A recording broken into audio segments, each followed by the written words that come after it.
now. It's your boy PSA Sitch here with another, that's right, everyday stream. Oh my God, what's happening? Yeah, it's like a Thursday stream. Can we hurry up and wrap this shit up? I mean, look, I'm like, I got things to do here. Why is this taking so long? Oh, I like your new intro, but just don't curse in the I know, beginning of the I know, stream. I messed up. I totally messed up. I was feeling it though. I couldn't help myself. That's right. That's right. We just Okay, got well, demonetized, guys, because I I said the know. S word. I Damn know. it. Terrible. Maybe we But can edit it out. that's true. So, but anyway, we'll jump into it. We have a couple bunch of stories today we're gonna get to. And we could start first with Oh, the left is blaming libs of TikTok for, am I allowed to say it? Threats related to yeah. Look, read this word right things, here. Here it is. See that word there? That's what it is. threats related to things that expel particulates made of metal at very Right. quick velocities. Okay. Is that Right. is that accurate? Yes. Yeah. So, so we'll The watch that. But censors. let me just read this real quick first. Lucy Lovegood, thank you so much, Lucy. Oh, look, it's Lucy, our favorite sticker for $20. Thank you. Yeah. Says hi, Adam, with a little Hey, wormy what's up? emoji. Look, Wormy can't help it. As soon as I sit in the chair, he's right here. There you go. Lap mode. Hi, Israel Lucy. How you Israel doing? Galindo, thank you for joining the Free Will Seekers. Lemur Ranch for $5 says, Sitch, in case you didn't see, I sent the screenshot of the guy on Crunchyroll with a PSA Sitch username on Twitter on Monday, like you asked. Oh, did you? Wait. I didn't see it. DM it to me because sometimes my notifications are lost. It is super weird that there's a person on Crunchyroll using my name. That is super bizarre. So I Wow. didn't see it. Impersonators. Look I at know. this. And look, there's M8566 for $5, and he's got the Blunty Fly. Yes. This is a Terrible. permanent cast member now. Awful. I hate it. Everybody I loves hate. it. We Why is it have on my side? Shouldn't it be on your side? It's we your also guy. have some Blunty Fly art to do Oh later my in the God. stream. So, but Terrible. look, we've got Brianna Greyjoy. That's Joy right. Gray. So let's jump into it. The Hill is going to cover the story. I'm very curious as to what Brianna's take is. Now I've missed Brianna. Yeah. She's one of my show favorites. So She is. Yeah, she's great. hopefully She's great. hopefully she's got some intelligent things to say today. Let's find out. Police in Coralville, Iowa investigated a bomb threat targeting a junior high school last March. According to law enforcement, the threat was quickly determined to be a hoax, and Detective Hannah Dvorak wrote in a report, it appears that this all stems from a post made earlier this week by Chaya Rachik and her Libs of TikTok account. Libs of TikTok operator Chaya Rachik is not accused of making any bomb threats herself, but according to NBC News, a day and a half before authorities responded to the threat at Coralville Junior High, Rachik posted that the school offers a pornographic book in its library that, quote, teaches kids about gay sex. Per NBC News, officers and government officials in 4 other jurisdictions, Burbank, California, Minnetonka, Minnesota, Oklahoma City, and Tualatin, Oregon, told NBC News they believe that Reichik sparked threats in their localities with her posts on social media that, quote, digitally heckle people such as drag performers, LGBTQ teachers, and doctors who treat transgender patients. According to NBC News, there were 33 instances beginning in November 2020 when people or institutions singled out by Libs of TikTok later reported bomb threats or violent intimidation. Reichik invited David Ingram, the author of that NBC News report, to join her discussion space at 9 p.m. last night, writing on X, "We will discuss the violent threats you incited against me." So Okay, so far, pretty good, just straight reporting, right? No problems with Sure. the story, so far. All I mean, good. I completely object to the framing of the conversation here because obviously they're they're doing incendiary stuff and she's like bringing people's attention to it. If they were just I mean, if she was posting that they're serving pizza on Wednesday, like hmm they're not going to get any sort of hassling, right? Yeah. Like they're Well, I'm assuming they're actually doing this stuff, right? They are like, look, I take absolutely no responsibility. We have pornographic books in our library, but that's not our fault. It's her fault for pointing it out. It's like, oh, okay. Okay, like if you like, people are going to be angry about that. You should understand that. Mm-hmm. Well, that is the weird part of sort of this story is it's like, yeah, like if she's not making up stuff, like if what she's saying is true and she's pointing out something that a school or someone is doing, obviously that doesn't mean that it merits some kind of threat of violence or something like that. But I don't know how you can hold them responsible for something if they're just pointing out something that is accurate. Yeah, exactly. It's not defamation. Look, truth is a defense to defamation. If they're trying to say, look, she's defaming us, well, how's she doing that? She's Well, they're not telling even the saying truth. defamation. They're just saying that by saying something in some way that maybe is true, that's leading people to engage in violent actions, essentially. Yes, reciprocal action to your action. The Sure. action that you are taking is the Yeah. action that is provoking them. But that's what's completely missing from the conversation. You have done the provocation by putting pornographic material into school Oh, I see children's what you're hands. saying.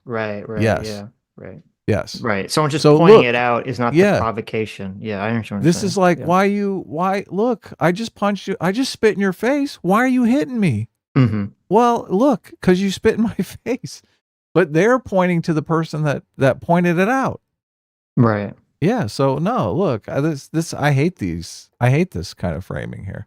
I agree. And look, if you want to have a conversation about stochastic terrorism, I'm open to that. Like, obviously, I think Fox News was calling some abortion doctor a baby killer. Like, they had a nickname for him, like Tiller the baby killer or something like Right. that. And somebody eventually murdered the guy, right?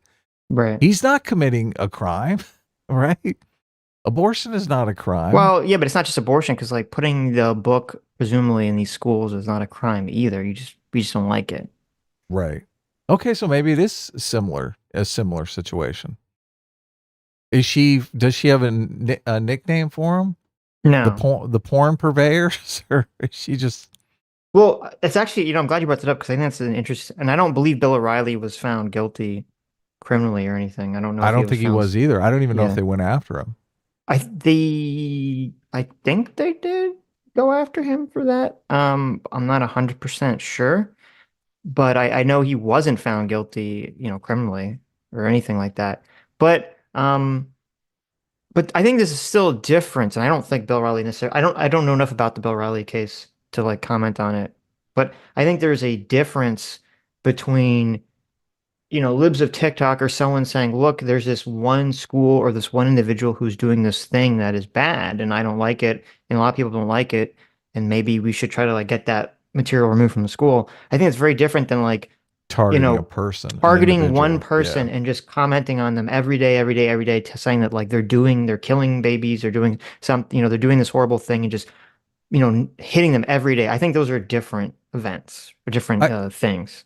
Look, and I think framing it as killing babies is the dishonest part, actually, because he's not killing babies. That's the framing is designed to be incendiary, right? Well, I mean, the framing of the tweet here was designed to be incendiary. What's it say? It What's the says, tweet say? NWJH Trojans offer the pornographic book. This book is gay to students. The book teaches kids about gay sex and encourages the use of sex apps. These are the books are giving your kids to read in school. Right. Okay, well, I have to see if that's true or not. Mm-hmm. Right? Right. Like, was Dr. Tiller killing babies, or was he extracting fetuses? Well, I mean, Right? obviously, everyone has a difference of opinion about what constitutes a baby or a fetus or, whatever. Sure. Right. Yeah. I guess everyone has a difference of opinion what constitutes pornography as well. Right. So that is sort Yeah. of the gray area. I'm just saying, I think that there's just a difference between pointing out something versus like Taunting. harping on it every day, slamming into something again and again and again. Right. Right. Yeah. Okay. It's a good distinction. You're only allowed to report the news 5 times. Mm-hmm. So the thrust of this article was a lot of blaming of libs of TikTok for these bomb threats against various schools schools and hospitals that followed her posting about them. Look, obviously making a bomb threat hoax is very bad and illegal and wastes police resources, and they should bring the perpetrators to justice and charge them in every single case.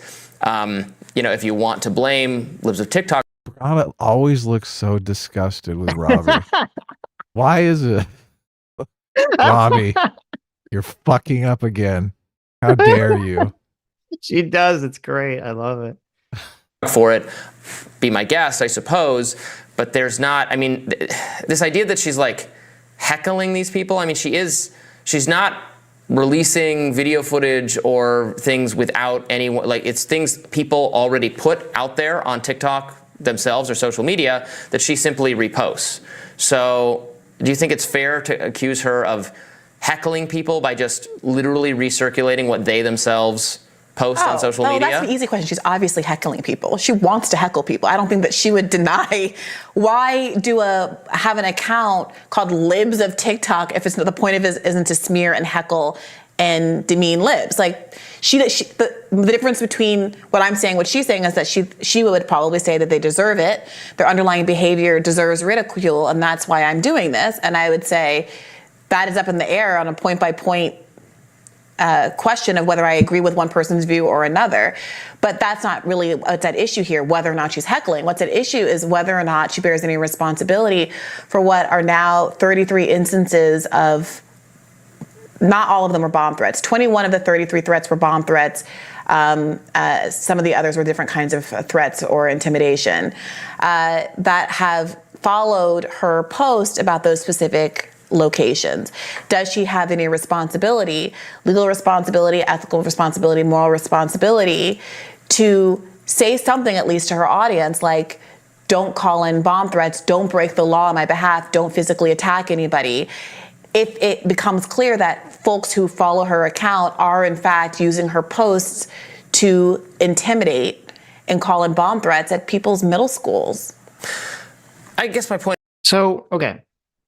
The last thing that she said, I don't disagree with. If you're a public figure and you are, calling out, criticizing people that are doing things that you don't agree with politically, and there seems to be maybe a pattern where people target those people with either real threats of violence or fake threats of violence, I do think that you should, at the bare minimum, come out and tell your followers, hey, do not fucking threaten people. Do not do any of this stuff. Because not only is it, immoral, but also you're just making me look bad, right? Like if you don't even, if you're not persuaded by the fact that it's immoral, which obviously people doing it are not, you're making me look bad and you're making our movement look bad and you're actually just doing harm, right? Now that might not help because I would imagine most people doing this are either A, crazy, or B, so egotistically selfish because they, an intelligent person understands that doing one of these threats is not helpful and is only helps the other side, right? This isn't really political action. This isn't effective political action right, at all. Right. It's bad right, for the movement. Right. But I think you should still come out and say that. And to my knowledge, no, I agree. Right, I agree with everything you're saying. Right. Yeah. And to my knowledge, and I just kind of did a quick Twitter search on her tweets. I couldn't find her actually saying any of that at any point, which is kind of surprising to me that she wouldn't come out and just make some kind of, statement about not doing violence on things that she points out. But maybe I missed it. It's possible. Well, the tweet about how she's the one being harassed makes me think this is like a tit for tat thing. Well, yeah, that's possible because that's the other side of this. And this is what I don't, what Brianna has to answer for, or anyone who has to answer for that wants to hold her responsible, is how do we create, and this is kind of the thing with even, Bill O'Reilly, how exactly do we create a criteria where we hold people responsible for this stuff? Because, if, she gets death threats, the Libs of TikTok lady, she gets all these threats, are the people that criticize her responsible for the threats that she gets on her life? If Brianna criticizes, she's been very critical of Israel, right? If someone goes and does some sort of violence against, someone who's Jewish, someone who's Israeli, someone who's an Israeli politician, does Brianna have responsibility for that? Yes. Like but that's kind of the problem with this is that, everyone is always at all times criticizing people very strongly for political reasons, and there's lots of crazy people out there. And so it's very difficult. I would say it's very difficult, not impossible. There is some line, but it's very difficult to find where that line is in terms of like trying to hold people responsible for what crazy people do when they listen to you just saying something that's, normal. Yeah, I do think there should be a social norm to discourage your fans and followers from doing this kind of behavior. I mean, and there is usually because it doesn't happen very often, right? Well, not enough if Libs of TikTok hasn't even engaged in it once, and they've been around for like years. Right. Yeah. Right. It's not enough of a social norm. Sure. But so far, Brianna hasn't really given forward a criteria that explains why the Libs of TikTok lady is specifically like different than Brianna or really anyone on the left who also, complains about people on the right being Nazis, racist, stealing the election, fascist. There's like a million things that people say about the left and the right that are very incendiary and could definitely promote violence. So the left is just as irresponsible. That's why this is happening. I mean, this would be tough for me too, to go to my Libs of TikTok page and say, don't bother these people when literally the mainstream media doxed this woman. Like they came after her. Right. And they doxed her for a reason, right? It was so now she has all these Taylor Lorenz that doxed her, Taylor Lorenz doxed her in a major publication. And I believe they even gave her a dress. Which, I mean, come on, she feels targeted. She's like, "Oh, you're going to target me? Two can play at that game." That's right, what I think is going on here. You could be correct. That would make sense emotionally, intuitively. But I disagree. Like, if that's what's going on, that shouldn't be going on. That is like, that's an immoral way and an incorrect way to look at things because, it's not like the school or whatever individual that she's talking about are not the ones that participated in the doxing of her, right? It's just, this is collective punishment all the way. Exactly, right. You can't collectively punish people because they like share politics with someone. That's like, that's obviously the road to a very dark place. Everyone does the collective punishment. It's so terrible. It's so awful. One is, in this case, it was this book. Like, I have no doubt that this book is in fact in the library and is in fact described as pornographic. Now, I don't care. Well, of course, it's described as pornographic. The question is it pornographic? You are sure that a book about geared, it looks toward like middle school and high schoolers coming out of the closet is pornographic?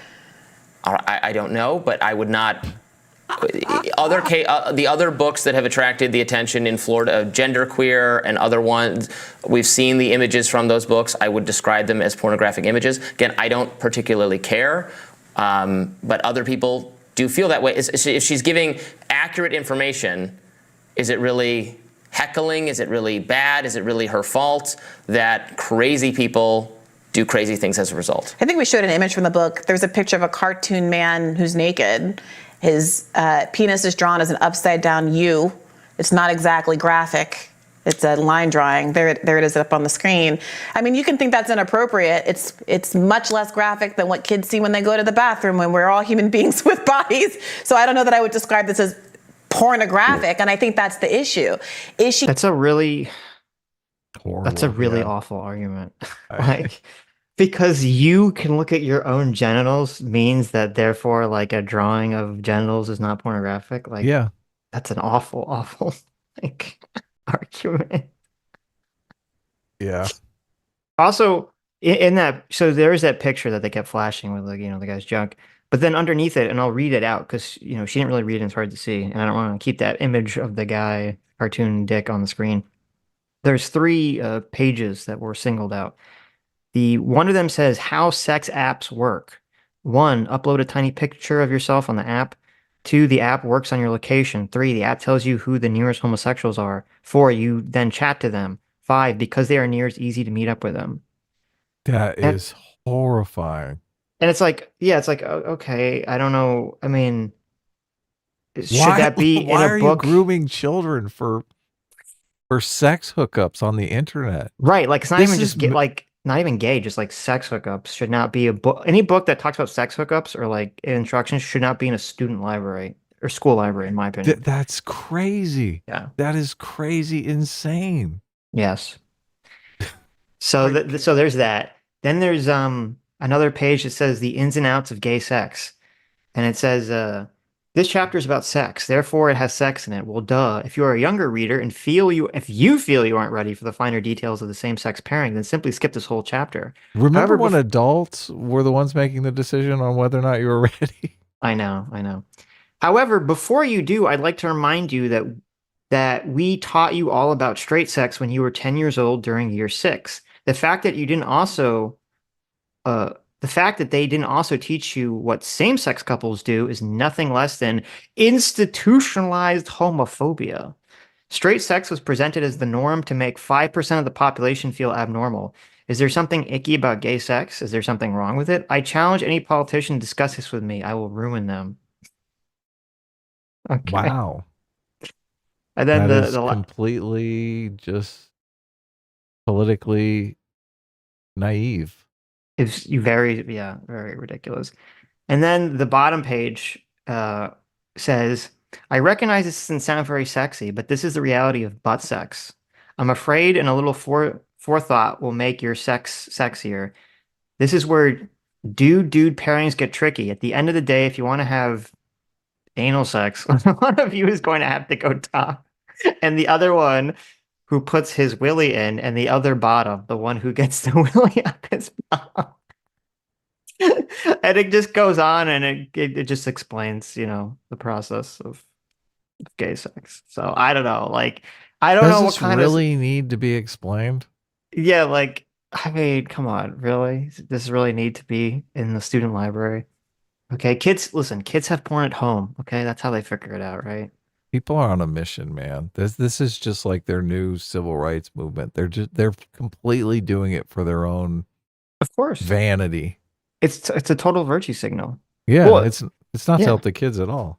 I mean, to be fair, it's a total virtue signal in both directions because, well, it's kind of like, as I said before, you putting this book that shouldn't be in a school library is like gross, but then also cares? Who's going through the student library like, oh, I found this book that's going to teach me about, how to hook up with gay people online. It's like, okay, I'm pretty sure they could, like, if you have a smartphone that would let you use one of those apps, you're going to figure it out Yeah. without reading in that book, that book, right? Oh So, man. the whole thing's like stupid. Using inflammatory language to dehumanize the people that are involved so that folks online think they're justified in doing things like calling in bomb threats to a junior high school. Prosecute those people. Well, the question is whether Ratchik has any responsibility for being the one who, if it was one time, I can't be responsible for someone reading into my post and doing things which I did not advocate for them to do. But 33 different occasions, she has posted about a school or a person, and there have been follow-up threats to that school or individual. What about when That makes me think that it's probably like the same person doing it every time, right? There's not that many Maybe. people that do these sorts of activities. Oh yeah, the crazies. Yeah. she's threatened, is it NBC News' fault? Has she been threatened because of NBC News? I mean, I believe she was effectively doxxed by, I think, Taylor Lorenz, of all people, at the Washington Post, revealing her real name and all of that. That was an older story.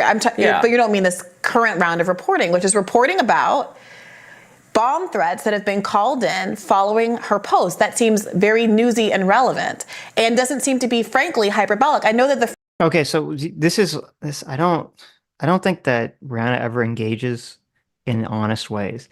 So Robbie asked this question of like, well, is NBC News responsible if the little TikTok lady gets threats? And then Brianna's like, well, story just came out, so she couldn't get threats yet. And he's like, yeah, but she was doxxed by Taylor Lorenz, and they reported on it. And she's like, well, that's an old story. I'm talking about right now. It's like, well, wait a minute. Like I the know. point, that's not the point. Like the age of it doesn't matter, number one. And number two, then she like gives this like kind of BS journalist answer of like, well, it's newsworthy, so it's okay to report on. It's like, well, okay, but isn't it newsworthy that there's a book like this in the school library somewhere? How's that not newsworthy and okay to report on? Yeah. I was looking to see if there's any Brianna Greyjoy stories on the Libs of TikTok thing.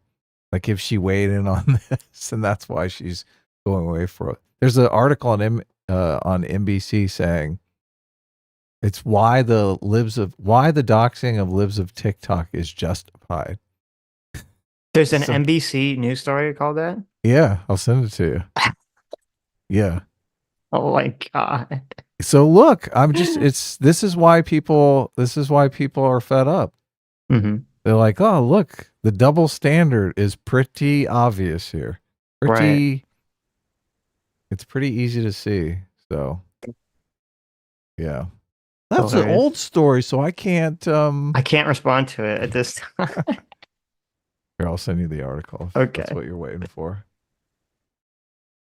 Why the public deserves to know who's behind Lips of TikTok. Oh God. It is an opinion piece, so if that makes a difference. Sure, but I mean, they still, would they post an opinion piece of the opposite? There's a proper term for what happened to the Libs of TikTok creator. It's not doxing. The correct word is accountability. Does it really say that? How ironic is that? Does it really? It really says Oh that. I sent my you the God. link. You can bring it up. And someone targeting others in a hateful way while cowering behind a screen shouldn't be allowed to avoid it. Oh my God. Right. I mean, I think she might say somebody spreading pornography to school children shouldn't be able to cower behind shouldn't be able to cower out of sight either. It's exactly what she would say. She's saying this is accountability. You want to put these books in your library? She's not even called accountability, bitch. Right. And even then it's like, I mean, I don't know, with the school stuff, she's talking about like a school, she's talking about an institution, not like a person, right? So yeah. It's funny that NBC article has a poll at the bottom you can vote for, and it says, was it like, do you agree that she should have been doxxed or not? And I voted no, and it was like 57% voted no. Really? On the NBC wow. poll on the article. Wow. So, yeah. Wow. The framing here is that this is a targeted attack out on this woman. But I just read through the story just now. It seems like kind of straight news reporting. There have been 33 different instances in which there have been attacks or bomb threats or other kinds of intimidation after she has posted about various individuals, schools, institutions, etc. What she's doing is straight news reporting. Is that a news story that you think people shouldn't publish because of the potential negative backlash against the subject of the story? Well, that seems to be what they're saying, or what people are saying about what Libs of TikTok herself is doing. Again, just calling attention to just recirculating videos and facts that people themselves put out, and they're saying implicitly that it's her fault when threats are made, but it's never, the shoe is never on the other foot when conservative or Republican people get I mean, Marjorie Taylor Greene was swatted the other. But what Raya Chaddock is doing is not just recirculating facts.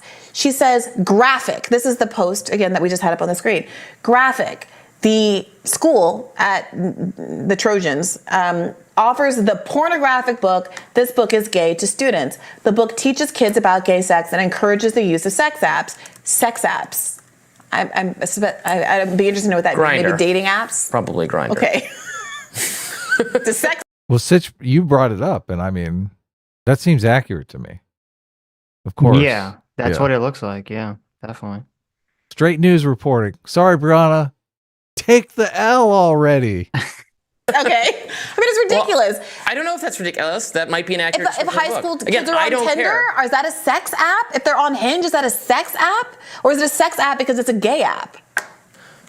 I haven't read the book, but all right. Look, even it's Tinder. Come on, they're school kids. What the heck? Why? I don't want a book encouraging them to do Tinder either. I know. That's not healthy, right?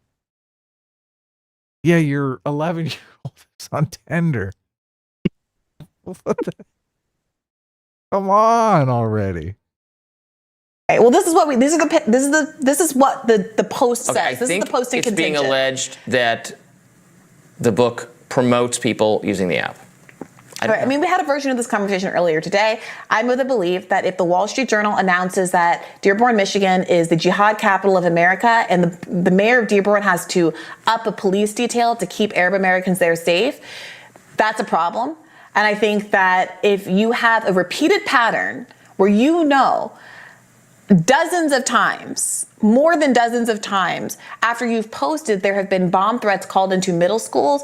At very least, I personally would start saying things like, hey guys, we're going to try to fight this stuff at the school board level. We're trying to fight this at the legislative level. You know, make sure to be involved in your local PTA, but we're not trying to kill people. We're not trying to have to evacuate children's hospitals because bomb threats were called in, as what happened at the Boston Children's Hospital. That is not our agenda. We want to protect kids, not endanger their safety. I personally would say something like that. That's fine with me. Yeah, promoting Grinder, really protecting kids. Just Well- complete naivete here. So do you remember Michael Reinhold, who Yes, yeah, was the guy who shot the somebody in Patriot the street. paragliding? Yeah, Yeah. yeah. I mean, does that mean that like if you've ever reported on like Patriot Prayer or the Proud Boys or one of these groups and you kind of talk about how they're, evil right-wing fascists that are going to destroy the country, like do you have some responsibility because this guy did some crazy action, Yes, because you criticized the group or something? yes, those people should be incarcerated. But that's why this is kind of just a I'm ridiculous just kidding, argument. I'm I kidding. know you're kidding. But like I don't believe, and this is the problem, and I wish Robbie would ask Brianna, like, okay, well, you need to like lay out a criteria here. Because as I said in the beginning, if she criticized, a specific Israeli person in the government and they got like attacked or assassinated or something, like, is she gonna bear responsibility for that action? Right? Like, what is the criteria? There has to be something that exists where people can call out individuals or organizations for political reasons that are doing things they don't like politically, that is in a way that's not like, oh, well, if any action against them happens and you're at fault for calling them out. The criteria for Brianna is: are they left wing? Are they leftists? Okay, they get away with murder. If I are they guess right so. wing? No, you can't do anything. You're totally Right. responsible. You need to be incarcerated. I mean, does the media have responsibility for all? I mean, I think they actually do in this case, for the way that there's all this reporting on George Floyd and on any of these, during the BLM stuff that caused all of this rioting and destruction and in often cases, people dying, right? Yeah, they Does the lost all news? credibility over that kind Yeah, of but do they stuff. have some actual responsibility, like the way that she wants to say lives of TikTok does? Like you could sue them. I think they should be held accountable if what they're saying is untrue. Right. The problem obviously is the wiggle room, like you're saying, Yes. that things can be described very incendiary to the point where they're just almost untrue, but you've got some wiggle room there to say, oh, Exactly. Right. it technically is a baby. He is killing babies, right? Yeah, exactly. So There was that, remember that we covered this. Remember there was the guy who was so drunk that he fell asleep in the line Yeah, at a Wendy's drive-through. And then when yes. the police went to arrest him, he stole one of their tasers and was like, tasing one and ran away. And then they ended up shooting him. And then because people reported on that story and because people were attacking the police as somehow being racist, including Trevor Noah, which was like disgusting, and attacking for that, they had one of these Antifa groups kind of like take over the area around the. Not only was the Wendy's burned to the ground, Yeah, they 'cause somehow burned the it's Wendy's Wendy's fault. Yeah, down. like it's Wendy's fault. But then they had some organization take control of the area, like the Chaz, in up in the Northwest there, and some lady and her child, I think, actually got shot and maybe even died. I don't remember exactly if they died or not because they just drove through this area and they didn't even know that, like, oh, this area is under the control of some autonomous a-holes, and they shot her when she was driving. And it's like, so is the media responsible for, promoting that that narrative about the police right there. Like, it's just so, like, where does it end? Yeah, look, I think the media does bear. The media needs to bear some responsibility. I guess the problem is how to lay that out specifically. And Right. I have no faith that people are actually going to adhere to some standard. But the media is like a very powerful tool that can send people doing horrible things just by how you frame a story. But I think people in the media are using that to their advantage because they want chaos and mayhem. Mm-hmm. And they want to promote their ideology. Me? Yeah. I think she should do that as well. I've called repeatedly for everyone to turn down their rhetoric and reject violence and incivility, but it seems a little one-sided, this whole idea that only right-wing actors are responsible for all the crazy things bad people do in response to when they're saying to what they're saying, when the mainstream media itself is happy to expose private information about many of these same people.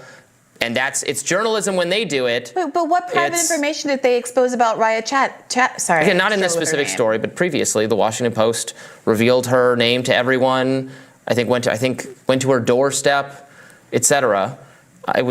Again, you can say that's fine. That's journalism. When that happened, I said this is all fine. She's a legitimate political figure, and it was fine for the Post to do that. But they're heroes to themselves when they do it, and she's engaged in the same project, and then it's like, well, everything that ever goes wrong is her fault. True. I'm reading this report. It has statements from Raya, quoted, not characterized. It has links to the book and to the post so you can see for yourself. It's not an especially long article, and mostly just It would be her fault if she told people, blow up schools or something, or call in death, then it would be her fault. Absolutely. But in short of that, there's no moral gray area. No, just like I don't blame you when I get death threats. I hope you don't blame me when you get them. I think if someone was saying, like, repeatedly, this institution is trying to groom your children for PDF file activities, right? And they kept hitting this, like, they're going to make your children become sex victims. They're going to traffic your children. They're going to groom your children. You hit this a lot. It's like, okay, well, that's getting more to, like, the line of, like, okay, you're closer to possibly inciting someone, if it's not true, if what they're saying is not true.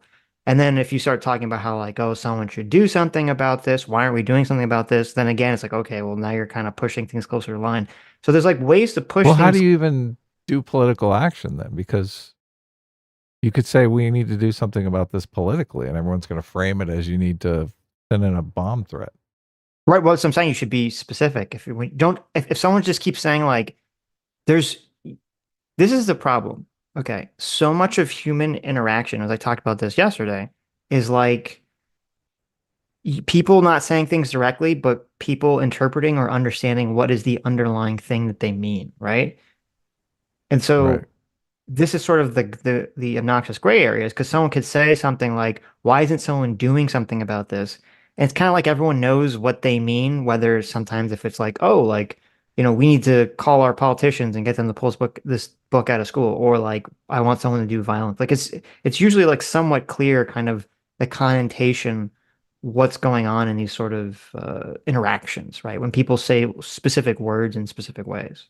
Right. Yeah. But she hasn't different to everyone, though. I understand that. We need to do something about this. Sends a different signal to, like, everyone. I understand that, but I'm saying it would depend on someone just saying that on its own wouldn't be enough. But I'm saying if they say that in the context of other things, right? Right. Yeah. Yeah. But to my knowledge, the Libs of TikTok lady hasn't done that. So that's why I'm saying, to me, I don't see how she's being accused of pushing the line, because it just seems like she just points out, oh, this person did this, the school did this. Like, she just points it out and then, moves on to the next story. I have a solution. What? Take the book out of the school. It's a fucking controversial book. Take it out. Sure. I mean, obviously, this book is not essential to anyone's education. Yes. Yes. Obviously, I Take don't think the that book should be in fucking school. book out of the school. Right. Okay? The end. Right. Controversy over. What a bunch of dipshits. Look, Sitch, we got to get the paddle back on the wall. I'm telling you. I agree. Our ultimate goal is to get that paddle back up on the wall. There you go. I can't look. It's like I feel so like 90% of the people who want that book in the school want it in the school to like own the conservatives. Yes. So this is just not a healthy environment. No, of course not. Yeah. Look, I sense you disagree with me. So No, I agree with, well, I mean, I agree with what you're saying in regards to this specific book. right. I Okay. disagree if we were to broaden it to a universal like claim, like obviously just because something's controversial doesn't mean it should be removed from school because it would depend on what it is, right? I would need more information than just it being controversial. Sure, But sure. Look, there's acceptable controversy. Like we're gonna learn something from this, and look, this is teaching your kids to use Grinder. yeah, It's so obvious to me. I, I no, think it's so. That's why people are pissed because yes. it is so obvious. Yes, and I think that is a good metric of something that is not only doesn't really have educational merit, but is obviously, as you said, there because 90% of it is just to own one political side, as opposed to actually like teaching someone something useful. Yeah, I'm waiting for the conservatives to have a book about how slavery was great and good for black people, and be like, "Look, here's our book for the library." Right? I don't know if they'd watch the Suck it, slavery. liberals. Right? I don't think it'd be the slavery is great book. I think it'd be more like the election was stolen, all of our institutions are corrupted by the deep state book, right? Maybe. So, I mean, they're pretty obsessed with like racism and stuff. So right. If you're a it's public bad path. Can't we agree? Like, let's keep the controversial stuff for either party out. We don't need the recasting slavery as good book, and we don't need the kids how to use Grinder book. Well, the problem is the current crop of leftists have done a very good job at categorizing all of their political issues as not political issues, but as human rights issues. So Yeah. therefore, they say, well, it's not controversial. It's not political. This is just human rights. How dare you? Oh my God. It's so Figure and you say infuriating. controversial things, you will have people, say nasty things to you online all the time, and it's just kind of You're accusing me of grooming and molesting children, and then I got to my house repeatedly, bomb threats where the house had to be evacuated. I would blame you because I would say it was a gross mischaracterization of anything that I believe, and that there's a direct connection between your choice to do that and me having to not just see a mean tweet, but actually having to evacuate my domicile. And on 33 different occasions, these are not like public figures she's targeting. The random middle school here, the elementary school here, the high school here, the children's hospital there. Again, I don't know if has any of had these things to are evacuate or you say send the police gross to challenge mischaracterization, these. and I just don't know that. Again, I haven't scrutinized her entire library of content, but I don't know that it was a gross mischaracterization in this case, or frankly, most of the others I see pornographic. That's one page from the book. That's the page she chose to highlight as the example of it being pornographic. I'm not sure. Does Brianna know that words can be pornographic? That there can be a book that's pornographic with absolutely zero illustrations in it? Well, she's a woman, so she should know that. Because Yeah, that's the exactly. kind of pornography women like. So. Yeah, exactly. Exactly. It's more than just the drawing, Brianna. Turn your brain on. The book that shows a person. I mean, we've all seen the images from these books whenever they're talked about in the context of what DeSantis did with his law, which I don't even support, by the way. But the images in the book are in fact pornographic. I don't care, but a lot of parents do and should be able to exercise.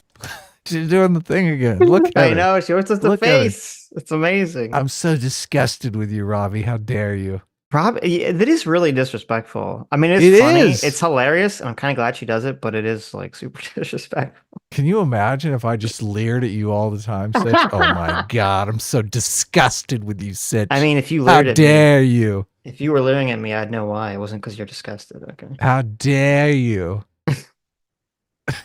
It is good content though, so I think this is why they put them together. Mm-hmm. This is magic. Exercise some control over what's in these schools. Well, In a I hope safe- those parents don't have to be afraid that there are bomb threats being called into their kid's school. Yeah, because the parents are going to say, "Listen, maybe we just take the book out. Is it super? What is this book? Right. Is it like calculus or something? Is it like how to read? Is my kid not going to be able to read? Mm-hmm. My kid's not going to be able to do algebra? Is They're that? not going to be able to use Grinder. Oh, okay. I see. You mean my kid is not going to be a target by some pedophile? Okay. Sounds like maybe taking the book out is the right course of action. In the interest of protecting them from a book, I hope they don't get bombed. Look, this. Oh, God. It's so stupid. I know. You like that? Well, obviously. All right, stick around. More Rising for us. Okay, there you go. Yeah. Look at that. Robbie, we're pulling for you. You got the toughest job in America, man. Mm-hmm. Here we go. Okay, let me read some super chats. Talking sense into Brianna Greyjoy. That's impossible. That's It literally is. impossible. This is like the Mount Everest of jobs here, man. He's striving. He's But in listen, a low oxygen environment. we give Robbie credit. Okay, he's trying. J-Mac gave us $100 super chat, and I don't. It's not like popping up in the fan funding. That's weird. Can you Well, see it? Thank you so much, our surrogate father, Daddy J-Mac, for the $100. Yeah, woo! Thank you so much. Says, loving these daily streams. Not sure if they're becoming a regular thing, but if they do, I'll need to sell some stocks just to cover the memberships and super chats.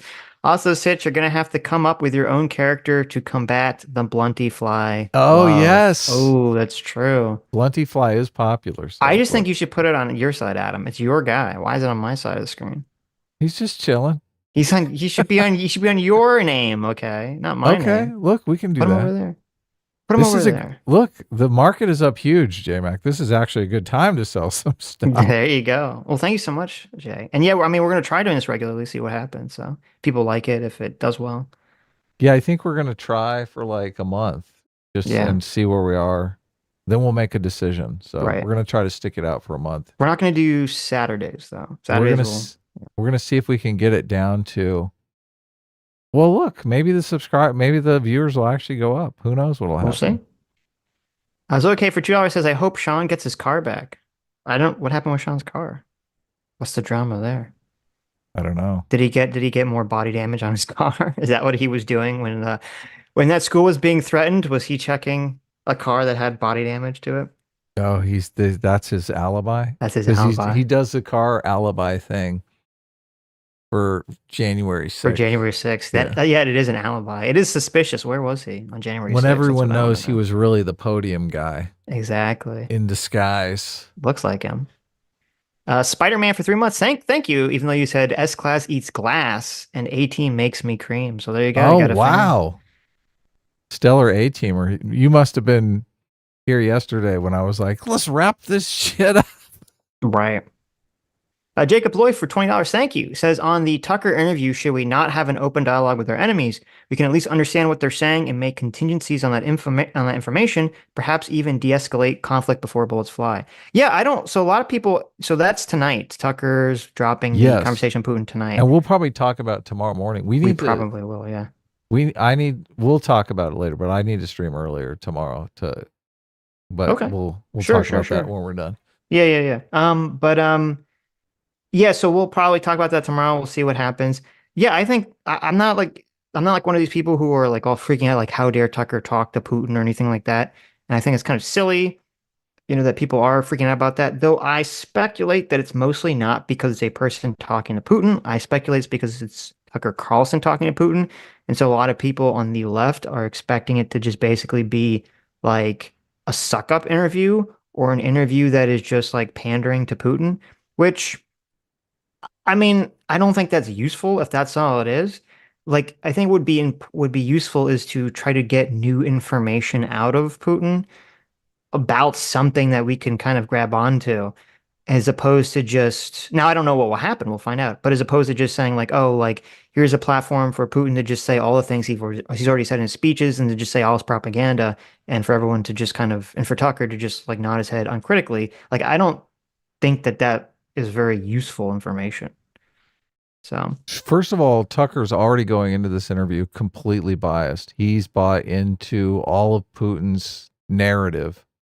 So it's hard for me to imagine this isn't going to be anything other than Tucker Carlson adding credibility to a narrative that many people dispute. So I think that's why people are mostly angry about it. right. Yeah, Quickly, but we'll Chibi, see. we'll see though. Quickly, Chibi for 7 months says, "Behold my impressive milestone. Behold, considering I've yet to buy my own membership. Many thanks for all the generous chatters. S class is the best class." Nice. Thank you. M8566 for $5 says, Sitch needs to invent pill popping frog. Ha! Because Florida RX of choice versus California drug of choice. Oh, the pill popping frog. Maybe. Maybe Wow. a frog, maybe something gator related. I don't Yeah, know. gator would be good. Little gator guy. I know, a horse-sized duck. There you go. That can be your character. Death by Sloth for $2 says it's a storktastic turtleism. There you go. Nice. Libertarian Task Squad for $5 says Brianna has an unhealthy obsession with libs of TikTok, which you hold the standard if someone's exposing teachers with Confederate flags or whatever. True. Of course That's not. very true.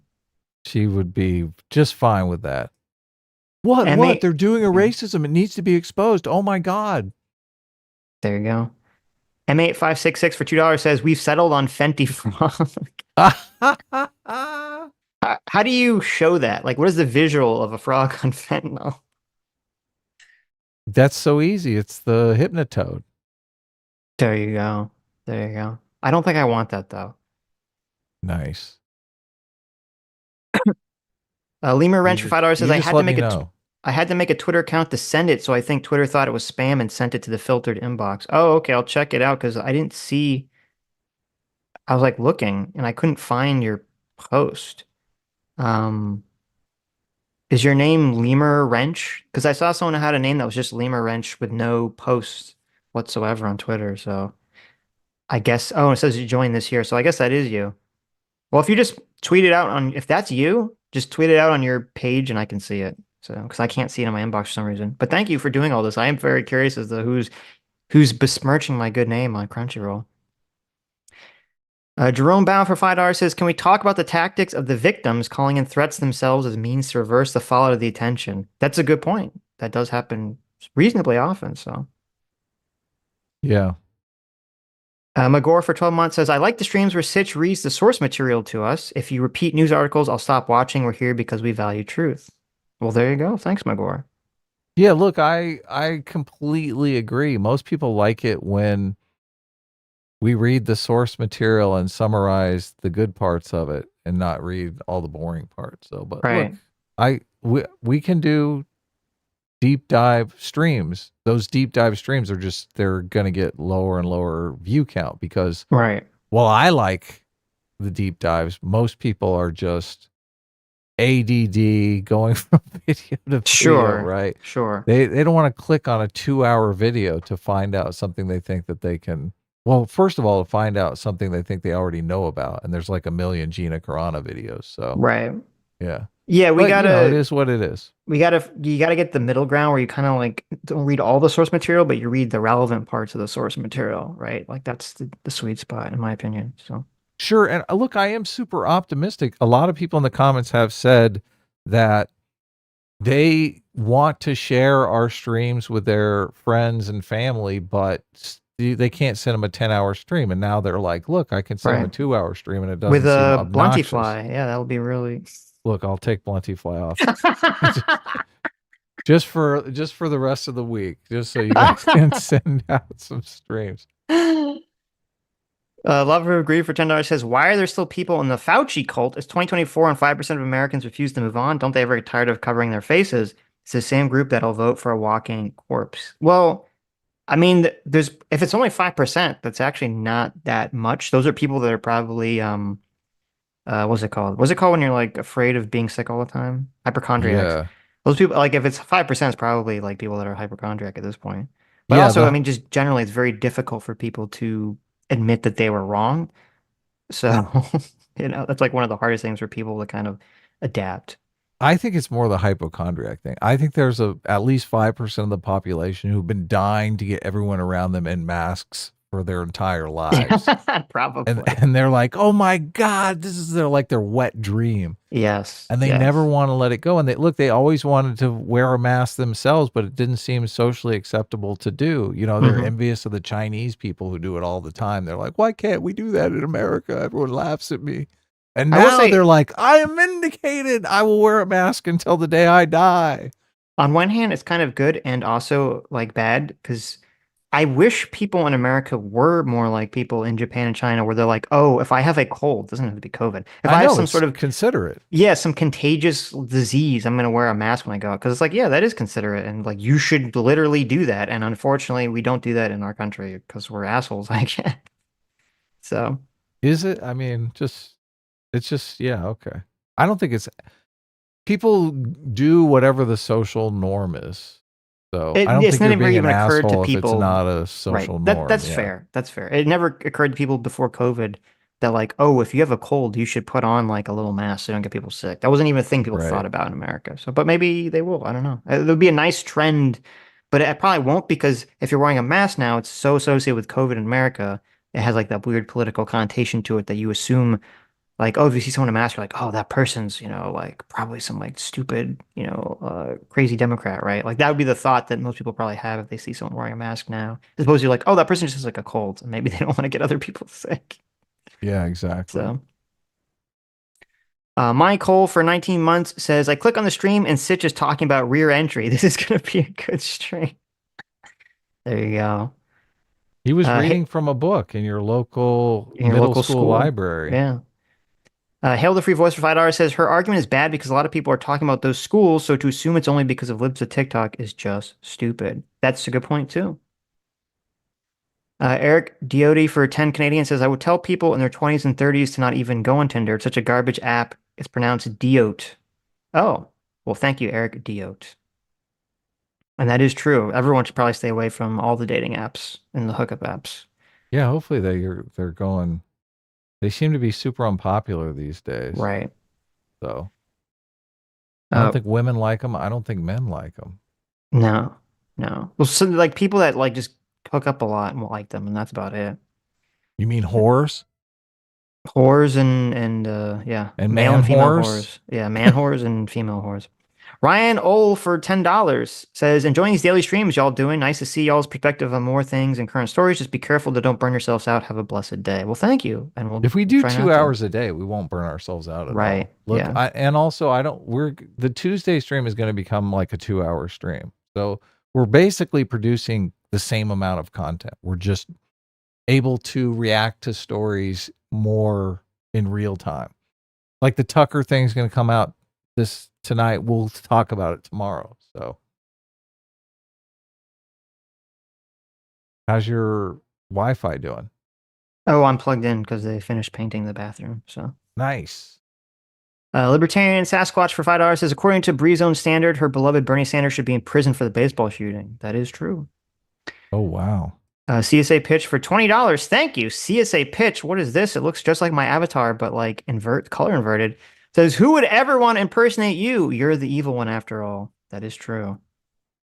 Yeah, I found. Sitch So is thank an you. angel. Lemur Wrench found it from season 1, episode 4 of Daily Life of the Immortal King on Crunchyroll. There's a person who has my name, PSA Sitch, from 1 year ago, saying, quote, without drama, it seems more like fantasy fulfillment. The magic system is interesting and the animation is beautiful, but I can't get emotionally invested. That's You not know, you. That's that's you. that's the most annoying thing about that. That sounds like it could be me, doesn't it? It does. They're doing a good job. They did a good job. Except they spelled without incorrectly, but that's fine. How can That's you so not weird. spell without right? They spelled it as 2 words instead of one. Oh, But that is so weird. Like, okay, listen. I don't know who that is. It's not me. I don't have a Crunchyroll account, but that's very, I guess it's just a fan. But okay, there you go. Sella for Right. $2. Sella for $2 says, "Did you see Jank who subtly mentioned who was? Did you think Chank was subtly mentioned at the Supreme Court? I did not see that. What is that in reference to, Sella? That Supposedly we got a shout out on Tim Pool recently from, yeah, from Phil? Phil. Yeah, Phil Nice. mentioned us and was talking about us. And we got a shout out on the upcoming What If All Hist video. So Oh, sweet. thanks to Rudyard. Yeah. Thanks, guys. It's badass. It's a great video too. Even though Tim Pool did something I might complain about today, but we'll see if we have time. Look, I'm not sure he was mentioning us. I didn't see the clip. Somebody just told me about it. So Okay. I don't know if it was good or bad. I'm very frustrated with Tim Pool because Tim Pool is tweeting out like, raise the retirement age to 55. Yes, yes. And it just, oh God, it drives me insane. But Uh, anyway. JMac for $20. Thank you, Day. Our surrogate father, Daddy JMac for $20. Yeah, so generous. JMac, look, if we're streaming every day, you're under no obligation to like be here. Every day. Yeah, Yeah. yeah, exactly. I mean, I'm not going to complain if you are, but it's up to you. Yeah, totally. Patosai says, I use the name Sitch on Diablo 2. Well, there you go. Wouldn't the lefties crying out that Trump is a Hitlerian figure or that the Republicans are enacting a genocide of trans people be engaged in the same rhetorical warfare as libs of TikTok? Every side does this. Exactly. Especially, yeah, and I'm glad you brought because I forgot the whole like trans genocide thing. That's very hyper incendiary to causing violence. And unfortunately, the line in this country, and I kind of understand why because it's difficult, but the line for violent rhetoric is almost always, did anyone actually engage in violence, right? It's like you could say almost anything up until the point of directly, calling for it. And as long as no one does the violence, it's okay. And then as soon as someone does the violence, you go, oh, they should never have said this, right? Yeah, So, that's completely ridiculous, but what are yeah, you going to do? I know. Filthy Casual for $20. Thank you so much. Says, Sitch, did you ever look up the XQC condensation video? S-Class is best class. We did. We watched it on the show. We did watch it. Yeah, I guess you missed it. We watched it. It was pretty hilarious. But It is thank you. hilarious. And they also said A-Team reigns supreme and Bunty Fly will never die. There we go. Look at Bunty that. Fly will never die. I don't like that he has his own rhyme now. That's not good. That's not good. Everyone loves Blunty Fly. I gave it a little Everyone but animation me. now. JMac for $20. Thank you. Our surrogate father, JMac, for another $20 and 20 gifted memberships. Yes, Thank look you at so that. much. Thank you. Says, I've been playing a lot of Power World, and I'm starting to think the slavery thing wasn't all bad. No, Jay, no. My pals are happy to work for me, and I treat them well. What's the big deal? There you go. That's hilarious. We just need to put that in a book and get into the California school district, and we're good. There you go. Yeah. It's funny. You can make an argument. It's kind of like with Thought Slime saying, like, hey, if people play the trucking simulator video game, why won't they drive trucks for free, right? Of course. Yeah. Yeah, if you could enslave Pokemons to work the mines, right? What's wrong with it? Yeah. Jonathan Smith for $5 says, please live stream the interview with Popcorn for comedy's sake. I don't know if we can do that. I don't know. What do you think? I don't know if we'll get docked for live streaming it as it comes out. I think it comes out first on his website. Yeah, we can't do that, but we are going to we're going to compare and contrast between that other interview where Putin gets a little uncomfortable. Right. And it's impossible for me to imagine there being any hard-hitting questions. Yeah. Any uncomfortable questions. I mean, Tucker Carlson has just always questioned the narrative and always kind of put up the straw man that people who support Ukraine and are against Russia think that Putin is an evil monster. Don't understand his motivations. Right. Yeah. It's such a straw man. I don't know. I feel like if we didn't have that strike that doesn't go away for a while, I might be willing to risk it. Because I Really? know there's going to be people streaming that today on YouTube when it comes out, probably. But Oh, okay. I don't know. We'll talk about it. Sodos for $2 says, sent Sitch a funny 30-second story. Yes, it's real. Okay, I'll check it out in a second. Simon Alien for £2 says, munchies for the insects. There you go. Uh, Sweet. Potato for 200 knock knocks. Thank you. Says, who's going to give the tougher interview, Hasan or Tucker Carlson? Okay, well, there you go. I'm assuming you're talking about Hasan talking to The the Houthi the pirate. Houthi pirate. I think that's a good. I think you finally found someone, Potato. You found someone who will give a softer interview than I would assume Tucker would ever give in his entire life. Oh, it's going to be competitive. I don't think so. It's gonna nothing. Almost nothing can compare to that interview. That interview was insane. So. No, Tucker's going to be like, most of America thinks you're a monster. That's crazy. We'll see. I don't think it's going to be that bad. I think there's going to be some questions that are tough or seem tough because like he has to. I don't think it's going to be as bad as maybe you're predicting. NATO was on your doorstep. What did they expect you to do? That's a pretty good Tucker impression.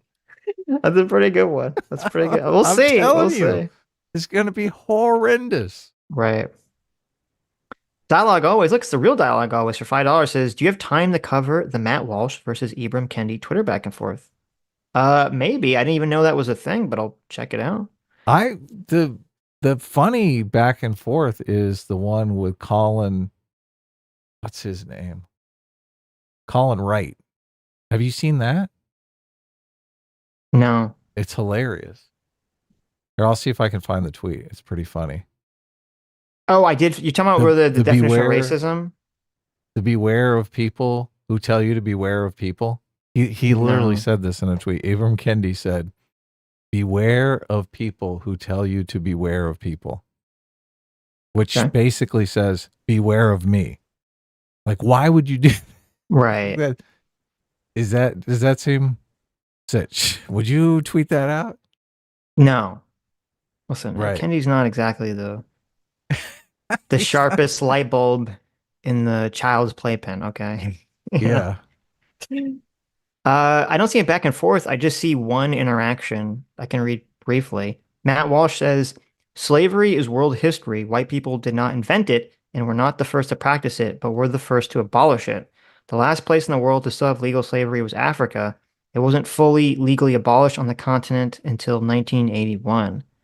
And he said this in response to someone who tweeted out, slavery is white history. How we survived it is black history. And then Ibram X. Kendi responded to that by saying the ultimate white savior statement. So, I mean, I don't think what Matt Walsh said is not, my understanding is factually true. It all depends on the context of these things exist. If these things, I do think that there is an idea that is sort of permeated these conversations that like white people enslaving black people was some sort of unique cultural norm to white people. And that is definitely an incorrect idea and definitely a toxic idea. And that idea needs to be abolished. And it is true that slavery should be talked about in the context of like, yeah, everyone in the world is basically horrible and was doing slavery for most of human existence. But you have to weigh that with, you also don't want to say like, well, because everyone did slavery, therefore we can hand wave away, any problems that exist in America today as as the after effects of slavery. So it's like this really annoying, difficult thing to kind of balance out when you have the conversation.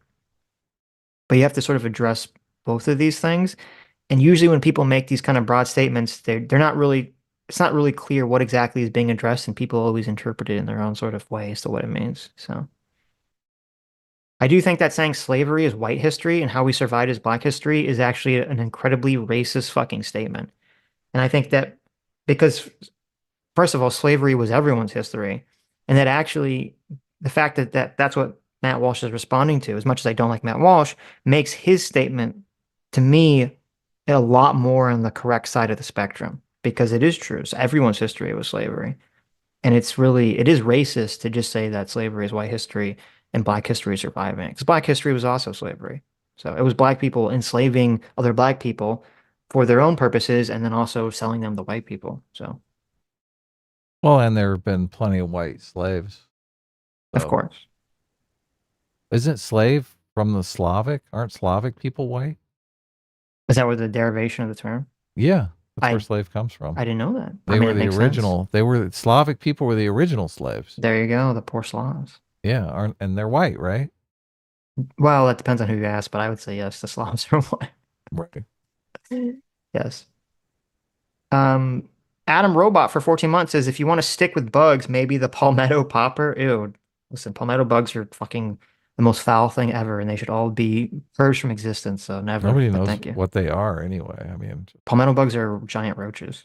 oh, ugh. Yeah, they're really gross.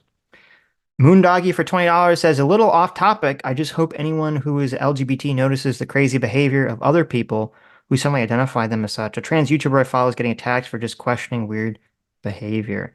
Yeah, I mean that is a problem that a lot of people have been pointing out, talking about, noticing is that there's like it's kind of like the CRT thing. If you're LGBT, you have to exist not just as an LGBT person, but you have to adopt all the correct ideological positions. So,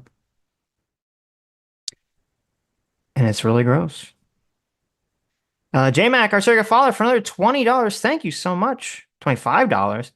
Says, I'm considerate for not wearing a mask. I'm assisting in helping your puny immune system by bolstering it with my Chad germs. I never get sick, and that's what a hard life scrounging through trash gets you.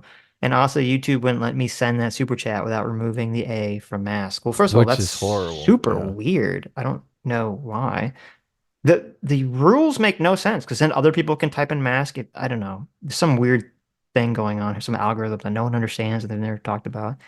But there you go. Listen, Jay, if you want to come cough in my throat, I'll open my mouth for you and I'll take all your Chad germs, Oh, okay? wow.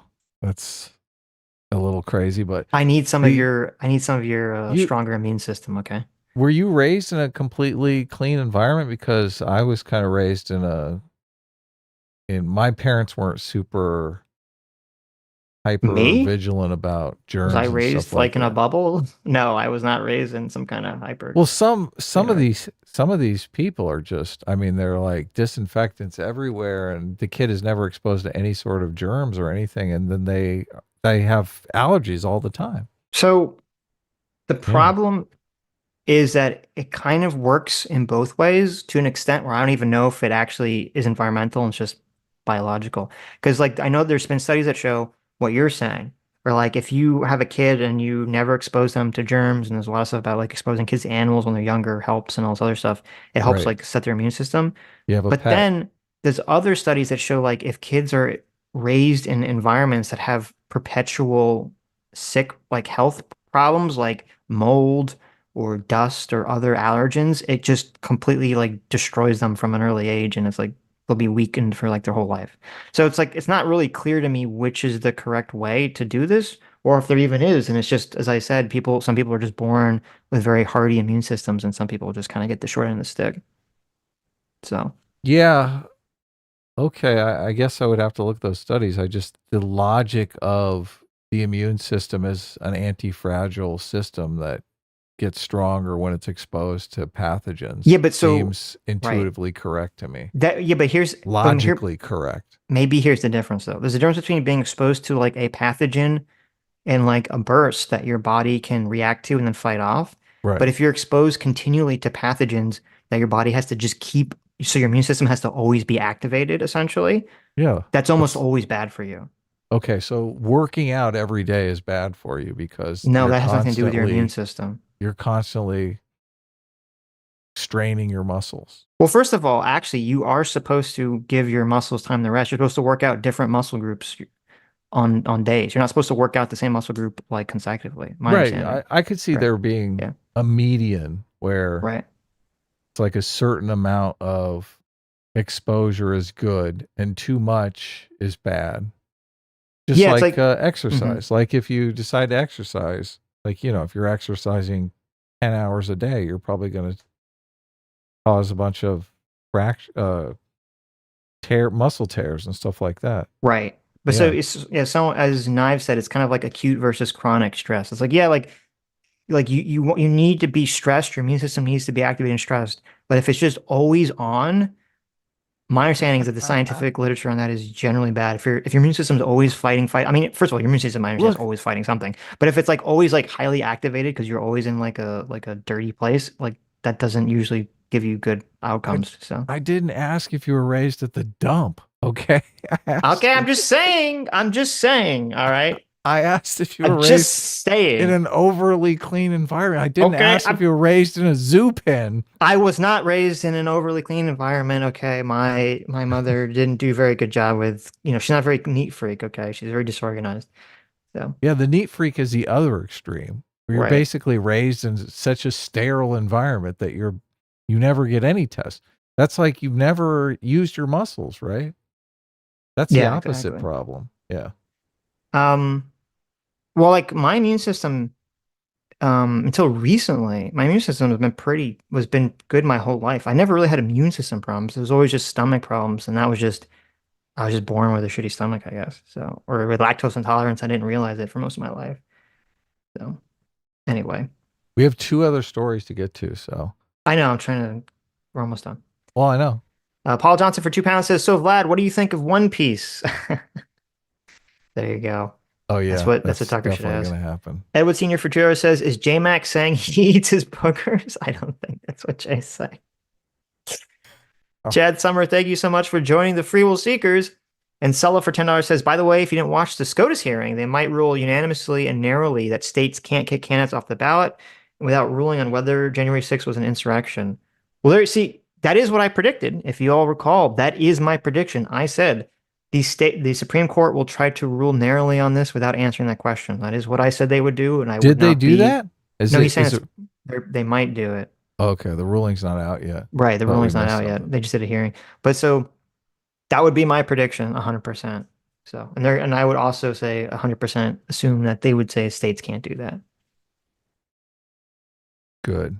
Okay, what are the other stories, Adam? Well, Ostracy, I'm assuming you put the Biden's bad border policy.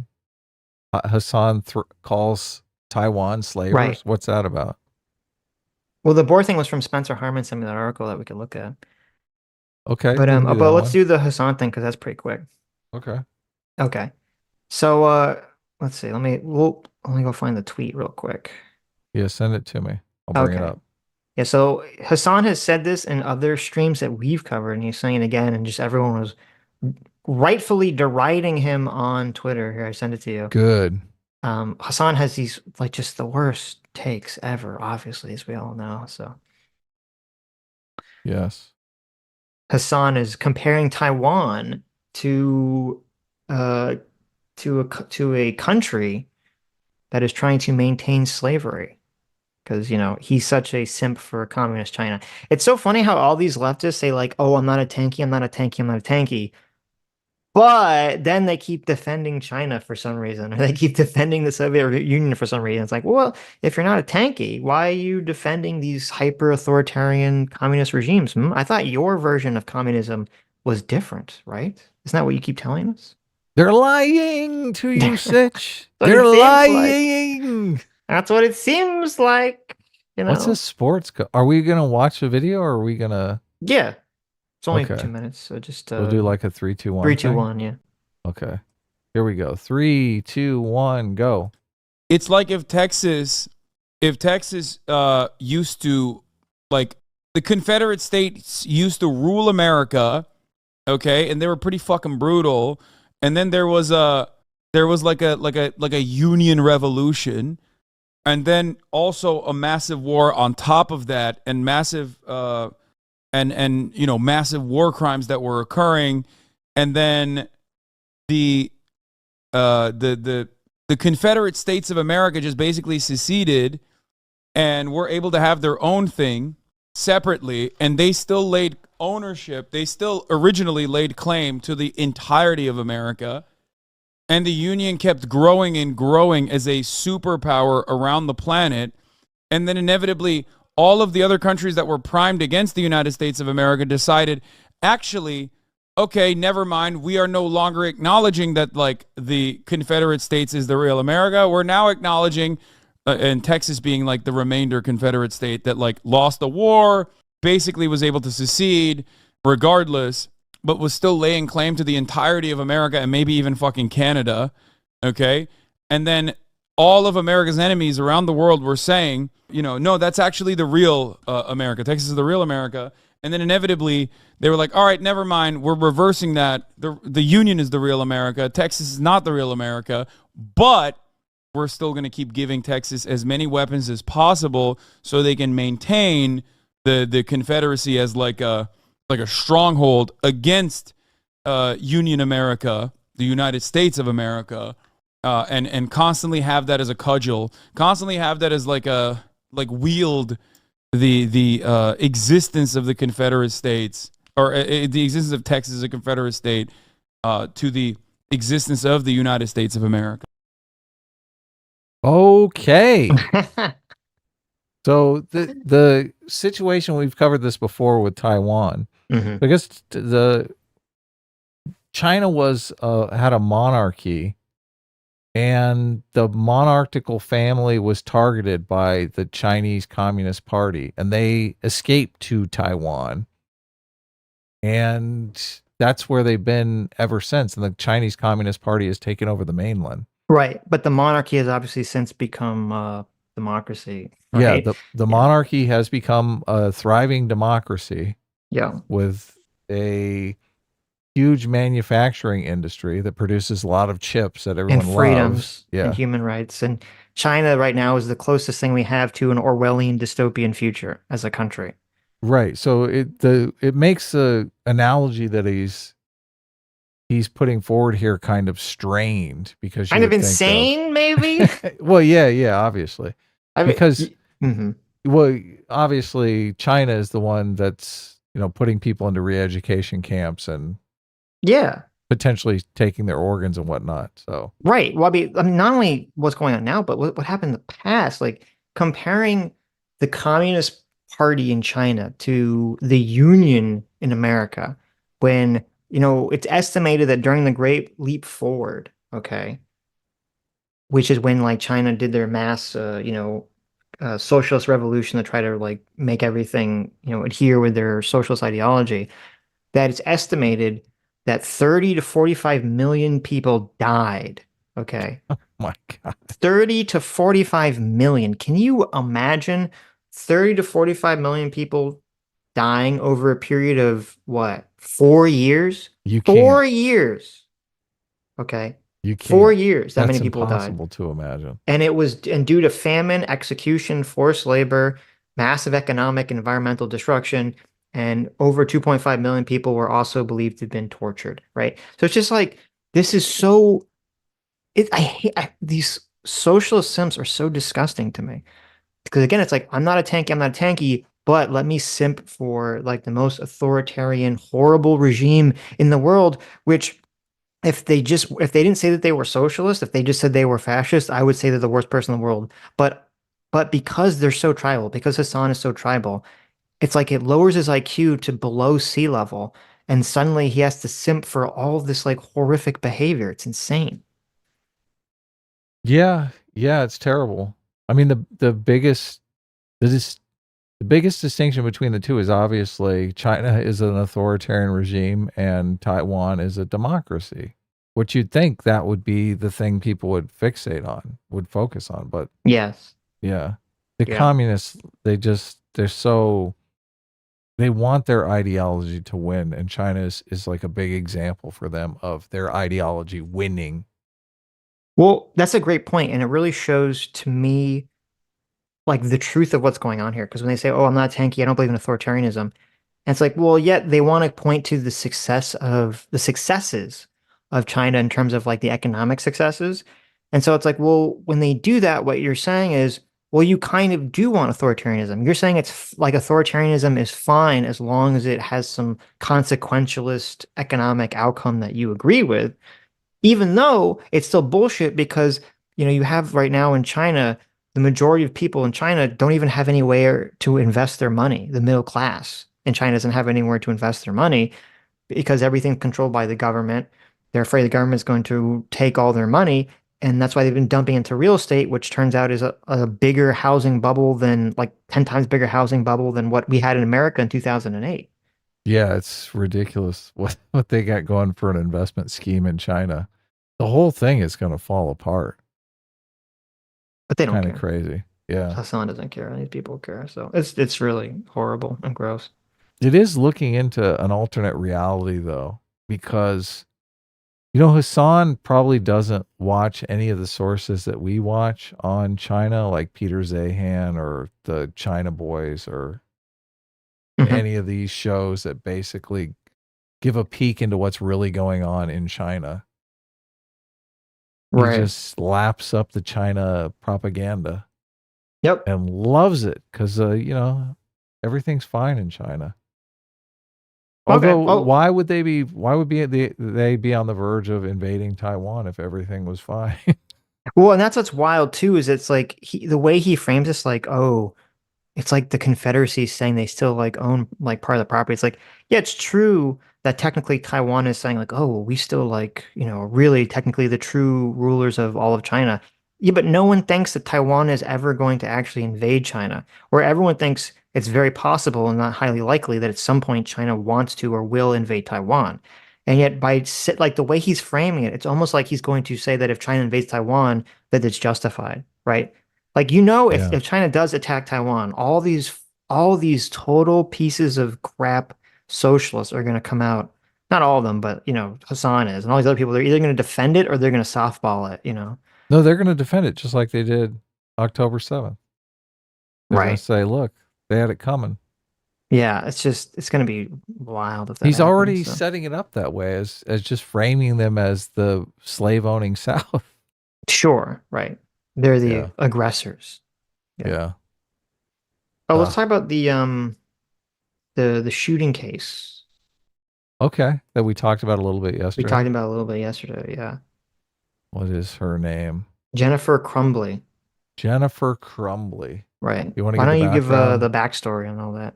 Okay, so Jennifer Crumbly is a woman who has a son that participated in one of these school shootings. He ended up shooting 4 people and killing them. And she was arrested, her and her husband both, and put on trial for manslaughter. I'm pretty sure it's involuntary manslaughter or negligent manslaughter. I'm not sure the specific charge, but they're basically trying to say that she is responsible for her son taking his gun that they bought him and shooting up the school, that there were enough signs for her to determine that this was going to be an issue and that she should pay. So they put her on trial. I listened to her. She took the stand and I listened to her testimony with her attorney examining her or questioning her. And I thought she did pretty decently. I thought she came off as credible. I said that yesterday on the show. I have since gone and listened to her cross examination Mm-hmm. where the state basically just tore her apart. She didn't sound credible. They outed her for having an affair. They also ran from the cops when they found out that they were going to arrest them. They were going to charge them with manslaughter. Allegedly So, ran from the cop.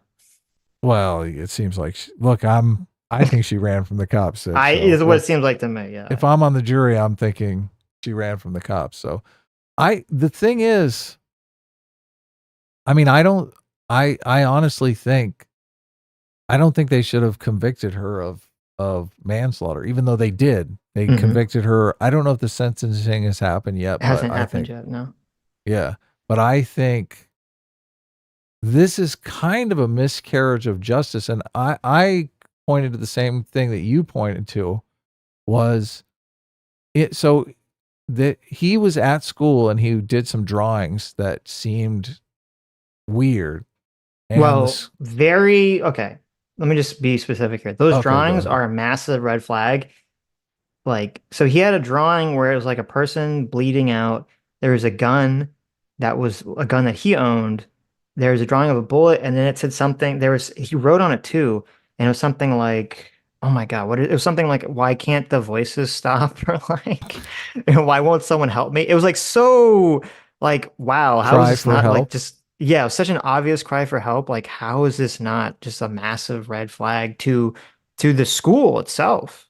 You know, Yeah, see, but I think there's some culpability to the school as well. Like they suppose he had the gun in his backpack. They didn't even search his stuff. hmm I mean, there's Yeah, exactly. I Right. think there's a lot of blame to go around here. And supposedly, so she is called to the school to investigate this situation. hmm And she and the school both agreed to leave him in school for the rest of the day.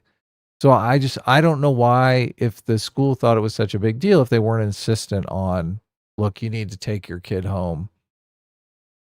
Why is it left up to her? Why is she the one responsible for not taking him out of school? Anyway, look, So yeah, so like he wrote, just to be clear, he wrote on, it was like a test review. Instead of doing test review, he drew the pictures I said. He wrote, "The thoughts won't stop, help me." He literally wrote, "Help me." He wrote, "My life is dead." Oh no, "My life is useless." It's like, how is this? I can't, I don't know how the school. So what is so weird is, okay, so the school sees this and they do the correct thing. They bring him to the office and they call the parent. And then she comes in and she testifies, and no one countered to this in the trial that I saw, that she asked the whoever she was talking to at the school, should I take him home? And they said no, or it's up to you. We don't think that he needs to go home, right? Which, first of yeah. all, if I see this, I'm like, your kid should go home immediately, number one. And number two, how would you not search this kid's I stuff know to be that's what like, I'm thinking. I'm like, see if he has search a this weapon or kid's, something? yeah, search this kid's stuff. Go search this kid's locker, search this kid's bag, whatever he's got, and make sure he doesn't have a weapon. That's like first number one thing you do. Yeah. So the problem with this is, and this is the problem with the school shooter situation, period, is that these kind of things, these kind of like incendiary violent drawings and violent rhetoric and violent storytelling are just normal for most boys. So, you've got 20 kids in every single school doing this exact same activity, and not all of them go on to become school shooters, obviously. So you can't pull out every kid that does something like this, because you'll be hmm the resources will be overwhelmed. It's very easy, and this is very frustrating when you see these kind of situations unfold, because everybody immediately says, "Oh, look, all the signs were there. Look, it was so obvious." Well, yeah, all the signs are there for hundreds, if not thousands, if not tens of thousands of kids across America every single day. Right. You're saying it's kind of Yeah, like a, what's it called? The survivor's problem, because it's like, yeah, all the, like the airplane picture, because it's, all the kids that might draw something like this or say stuff like this that then don't commit an act. You don't hear the story about it, right? exactly, because they Yeah. never go on to commit a school shooting. Yeah. Sure, sure. Yes. Yeah. So, Boys do mhm, engage in violent rhetoric. I know that's shocking, right, right? I'm going to kill you. I'm right. going to, yeah, exactly. No, I would, to me, if someone literally writes "help me" on a piece of paper, that sends it to their teacher, that's like, Look, all that's, these kids are depressed. yeah, no, but Sitch. I know, I'm not saying that you would Help expect him me. to do something necessarily, but that's like, that's when you go, okay, this is obviously something going on here. But Right. so no, I do agree with you that I don't think it makes sense for her to be held criminally liable at all. And I agree with you that I don't even understand how can you say that the mother is criminally liable when in that situation, even the school, who is not being held liable, I believe criminally, I don't know if civilly, they were agreeing, they were the ones, she kind of relied on their assessment to some extent, and they said no, it's fine for him to stay home, to stay at school. Right. I don't understand how she could be then held criminally liable at that point. That seems Well, really unreasonable to me. she bought the gun and didn't The let them father know bought that the he, gun, I believe. yeah, but she knew about it. She didn't. Yeah, but she testified because a lot of so okay, so I believe they're divorced now, and a lot of the testimony was her trying to pass off as much blame onto the father as possible, and she testified that the father was the one that was supposedly in charge of like securing the gun and all that stuff and hiding it and putting a lock on it and all that stuff, right? Right. Yeah. No. Um, But the look, I argument don't. from Why are you buying your kid a gun if he's like seeing? Well, look, I think he was. I think he was fine and then experienced some trauma because he had a best friend that like moved away or something like I that. think And he he was super died. depressed about that. Oh, did he? It was hard to tell. I think he died, yeah. Right. But so the like so I listened to highlights of it and I listened to the entire cross examination. And my sense was that the big thing that they were trying to do is they were trying to paint the mother as like she was too invested in her personal life to notice the problems with her son, which maybe Right. is true. I don't know if that makes her criminally liable, but it's true. They're like, oh, you took care of horses. You spent 3 days a week, spending a couple hours at some barn where you had horses. You were having an affair and spending time with the person having an affair, as opposed to spending time with your son. And I don't know. I just don't find any of this stuff persuasive to me. Like, obviously, she's not a good parent, right? She's having an affair. Obviously, she's not a good parent. But that doesn't mean that just because you're a bad parent that you're criminally liable if your child does like something to this extent that you should spend, multiple years in jail. Just doesn't make sense to me. Like I think that the bar for negligence on the parent should have to be so incredibly high for them to get hit when their child does something like this, in my opinion. Yeah. I think by the letter of the law, she is not guilty. And But also like, at the same time, I do think mhm. this could end up sending a powerful message to people that you are lazy and negligent with your kids buying firearms, or you're buying firearms for your kid, could come back and bite you. And that I think is a good thing, because I do think too many of these parents are just lackadaisical about what their kids are doing. Sure. Well, it kind of depends because like if it's true that they hid the gun and they put some kind of lock on it and somehow the kid found it anyway, right? And somehow figured out how to disable the lock. That's different than if it's like, oh, my child who appears to be suffering from the depression, emotional problems. I'm gonna buy them a gun and just hand it to them, right? Like, because that I'd be like, well, that's like so irresponsible to do that at that point, right? Like Buying then the I'm like, gun, okay, maybe we have a conversation. But that my I understanding is that's not what they did. I think buying the gun for the kid was irresponsible, No, to be I agree honest with with you. you. I agree with you. But you shouldn't buy a gun for your kid who is emotionally unstable. That's obviously like super irresponsible.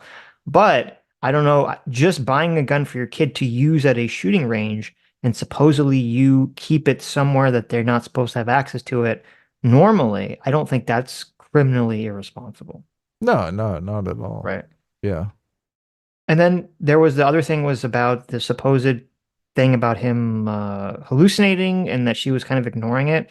And she actually had a good response to this. I don't know if it's true, but the state didn't really provide counter evidence that I saw, which was that she said her son and his friend like did Ouija board stuff in their basement and was kind of like always talking about ghosts being in the house. And he would be like, from her perspective, it seemed like he was just kind of like messing with them. Like he would try to move a door and then film it and say, "Oh, look, the door moved on its own." So, like, so even so, if he really was hallucinating or not, it wouldn't be necessarily clear what was going on there if it was just part of this sort of him claiming to see ghosts in the house and shit. Yeah, that's a solid prank, man. Which is like, okay, I mean, I could buy that. So I don't know. I agree with you. I don't think, to me, it's a hard case. I don't think but I don't think it raises to the fact that she should be held criminal liable. I don't agree with that at all. I think there are four sets of parents that are very upset that her kid killed their kids. Of And course.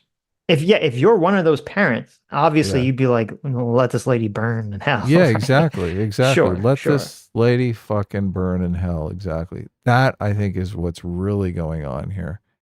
And look, the jury finds no problem. They're like, look, by the letter of the law, she's innocent, but she's an adulterer who's not paying attention to her kid and caused these four families all this pain and suffering.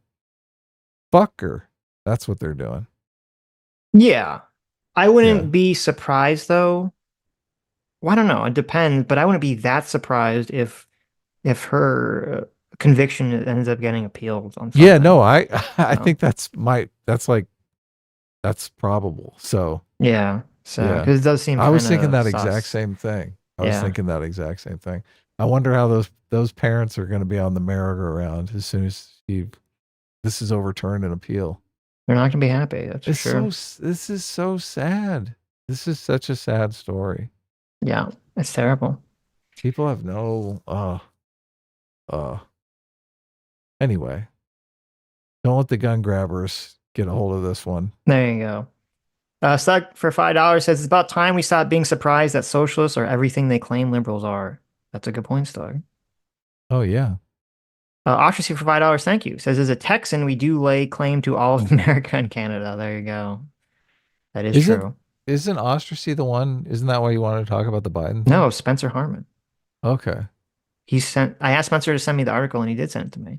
Nice. So I don't know if we're gonna have time to get to it either today, but we'll see. We have like 15 minutes. Bring up the Okay, we'll go article. through it. If we can, I want to give the time due because Spencer made a claim and then he sent me an article, so I respect that. Because that's what I want. Okay. But anyway, let me finish reading the supers. Sulla for $5. Sulla for $5 says during the son's trial, he testified he told his parents about his mental illness and they laughed at him.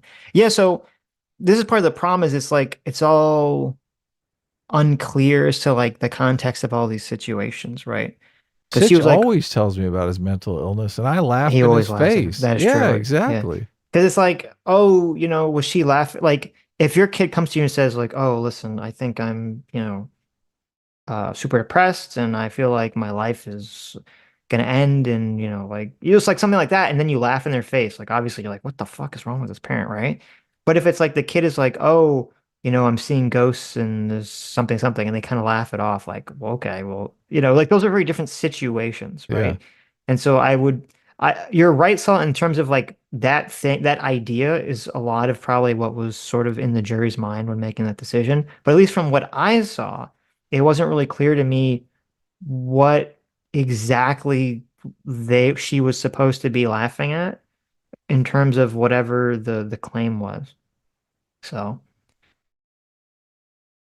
again, she's a bad parent. I'm not disagreeing with that, but I still don't think it'll rise to me the level of criminal liability should be incredibly high. Patter of heads for 8 months says Tucker, quote, Mr. Putin, do you watch Mashal? Because you remind me of the main character. Wow. There you go. That's what Tucker will ask, I believe it. Everyone should watch Mashal. It's great. Blaine Escape Corner for $5 says, people being okay with masks was literally my hope. I have the receipts. I have since lost that hope. Sometimes in Japan, masks make you hide no makeup day. There you go. That's a good point. That's a good point. Oh, yeah. Blaine, are you wearing makeup? Blaine's always wearing makeup. Okay, he's responsible. He keeps it tight. He keeps it 100. Magor for $6 says, if you can, you should try to have Devin Erickson on to talk about stories influencing culture, how to change culture and libertarianism. Probably the best way to reach him is through his wife at Ann Erickson, wife on X. Okay. There you go. You can check it out. I saw someone talking about this. I don't remember who it was recently. No, I think I tweeted his talk out, but I can't remember who his talk was with. And it was kind of interesting. It was pretty good. Right. But then he said some crazy shit towards the end. I was oh, like, really? oh my God. Yeah. Like, why they always got to do that? Sitch, I'm fully on board. Yeah. And I'm then, like, this is so intelligent. And then all of a sudden they start talking about. I mean, you don't have to agree with everything everyone says, right? I'm sure a lot of people feel that way about us. Oh, of course. Yeah. So. Look. Not that we ever say anything crazy, of course. No. Orca for $2 says, regarding Pedro's tweet, it's probably there because his post was factually inaccurate. Something regarding the photo used with the claim made. Also, 225 letters for $2 is nuts. So many possibilities, I can say anything. Pedro's tweet. Are you talking about from yesterday? What was Pedro Pascal's tweet? I don't even know what you're talking about. What was You had all the extra spaces. I don't even remember what you were talking about. Which Pedro tweet? Do you know what he's talking about? do not. I don't remember, Orca. Are you talking about the Bert and Ernie tweet or something? I don't know. Yeah, I do not. That's okay, Adam. You take a drink. Don't die. Okay. Let's bring up the Biden thing. Okay, so there's a claim that Spencer made the other day where he said, Oh, you are going to bring it up. Look at this. well, if we have time, you're the one that's like, we got to Let's be out do in it. like Look, 2 hours. I don't want. I was about to change the title, but screw it. I want to Okay. do it. So Spencer made the claim that I've heard many people make, which is the idea that Biden doesn't need new laws on the Laws. Yep. books. He should just enforce the ones we already have. Now, to be clear, this is different from the claim that Biden has the authority to put out executive orders on his own to potentially change something, which, by the way, supposedly rumors are he's going to do anyway. This is a different claim. This is saying that their laws are already on the books, but that there's a conscious decision by Biden or by the Department of Homeland Security to not follow them. And that's why the immigration situation is what it is. Okay. Now, I'm skeptical of this claim. I do think that Biden could throw out executive orders and they will be challenged, but he could do it. And, we have a very conservative Supreme Court. So who knows? They could actually rule in his favor. So, um, but I am skeptical that of the claim that the laws already basically work and that there's a decision to not enforce them. It doesn't actually make sense to me. Yeah, Trump's remain in Mexico policy, which was doing a lot of the heavy lifting before, he negotiated with Mexico because obviously if they're going to stay in Mexico, Mexico has to be okay with it. And supposedly they're not okay with it anymore. So that Right. deal is kind of expired. Yes. And then obviously the Title 42 stuff ended when COVID lockdown officially ended. So, Yep. So what's the law? What is the law that we can go to for now? okay. Well, let's see. So let me just kind of go through the article and I'll read it. They say, the author of the article says, this began the day Biden was sworn in, when acting Department of Homeland Security David Pekoske issued a memo captioned Review of the Interim Revision of Civil Immigration Enforcement and Removal Policies and Priorities. It announced a 100-day review of the DHS immigration enforcement policies, as well as a 100-day hold on nearly all removals from the United States. The latter was blocked by a federal judge and then expired. Under the guise of limited resources, the memo narrowed immigration enforcement to 3 specific priorities: spies, terrorists, and other threats to national security, aliens who entered illegally on or after November 1st, and aliens convicted of aggravated felonies under Section 101. Okay. So the first claim here, there's an issue with it because he's claiming in this sentence, he says, under the guise of limited resources, the Department of Homeland Security decided to sort of create a priority list about who exactly it is that they should be focusing on deporting, essentially, right? Okay. But how do you how do you say under the guise of limited resources? What if there literally are limited resources? And so you do have to act like if you don't have enough money and Congress isn't going to give you more money, then you're going to have to make a decision about where to channel the resources, right? You would think. So I would want to see evidence that no, they actually had like all the money. ICE and the Department of Homeland Security actually had all the money that they needed, and they just made a conscious decision to do this. So I actually saw, I don't remember who it was. It was actually super dishonest. I saw an article or someone tweet out about an article where they were saying like, "Oh my God, Biden is threatening to like stop deporting people because they didn't pass the immigration bill." And this like tweet got like, 1 billion likes. And when I clicked on the article and read it, it said because they haven't passed a new budget allocating money to the Department of Homeland Security and to Border Patrol and to ICE, they're going to run out of money soon, you know, to deport people and do all what they're supposed to do. Yeah, that's And not a Biden problem. That's a Congress problem. and I was like, okay, that's just such a very dishonest way of like framing this on Twitter. So, okay, so the first argument I'm not finding very persuasive about limited resources unless you have some kind of proof that there's some intention here. What is the argument? That Biden is starving the border patrol with resources to make this an issue, and that if he just gave them the resources, they could fix the Well, not that border? Biden, no, the argument that the guy in the article is making is that they're pretend that the not that Biden is, but the DHS is pretending to have limited resources so that they will only go after like Okay. criminals as So opposed to they just like every illegal person. so they literally so the argument is they have the resources to go after every single person, but And they're they're choosing not to. pretending that they Right. don't have enough Yes. resources. Yeah. Right. Right. Okay. Okay. So I would need some sort of evidence of that claim. Okay. Then we move on to say, so that was the first thing that they type on the article. Let's see. In terms of this memo was a placeholder until other immigration enforcement guidelines were issued by the Department of Homeland Security. Those appeared 4 weeks later, when acting ICE Director Tay Johnson issued a new memo captioned Interim Guidance Civil Immigration Enforcement and Removal Priorities. This memo expanded slightly on the class of aliens deemed enforcement priorities in the previous memo.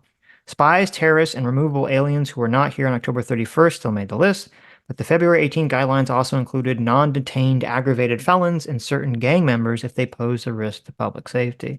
Now, I would say that if it's true that our Department of Homeland Security and our ICE doesn't have enough funding to go after all these people, I mean, that's the problem that needs to be fixed, isn't it?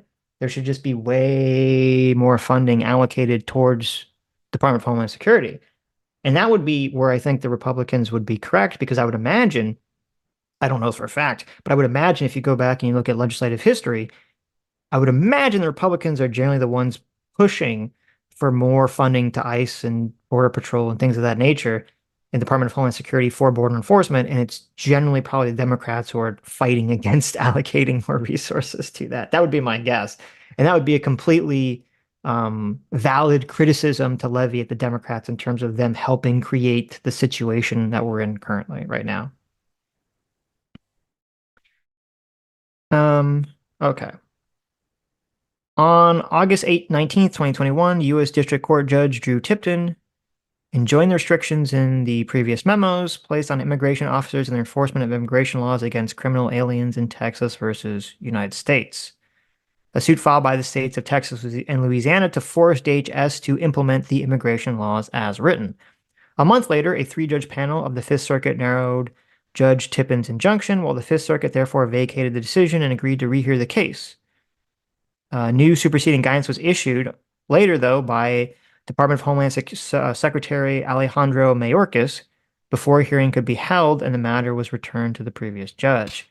The Mayorkas memo refined the 2 preceding ones by again prioritizing the 3 classes of aliens for enforcement actions: spies and terrorists, aliens entering illegally after November 1st, and aliens convicted of serious criminal conduct.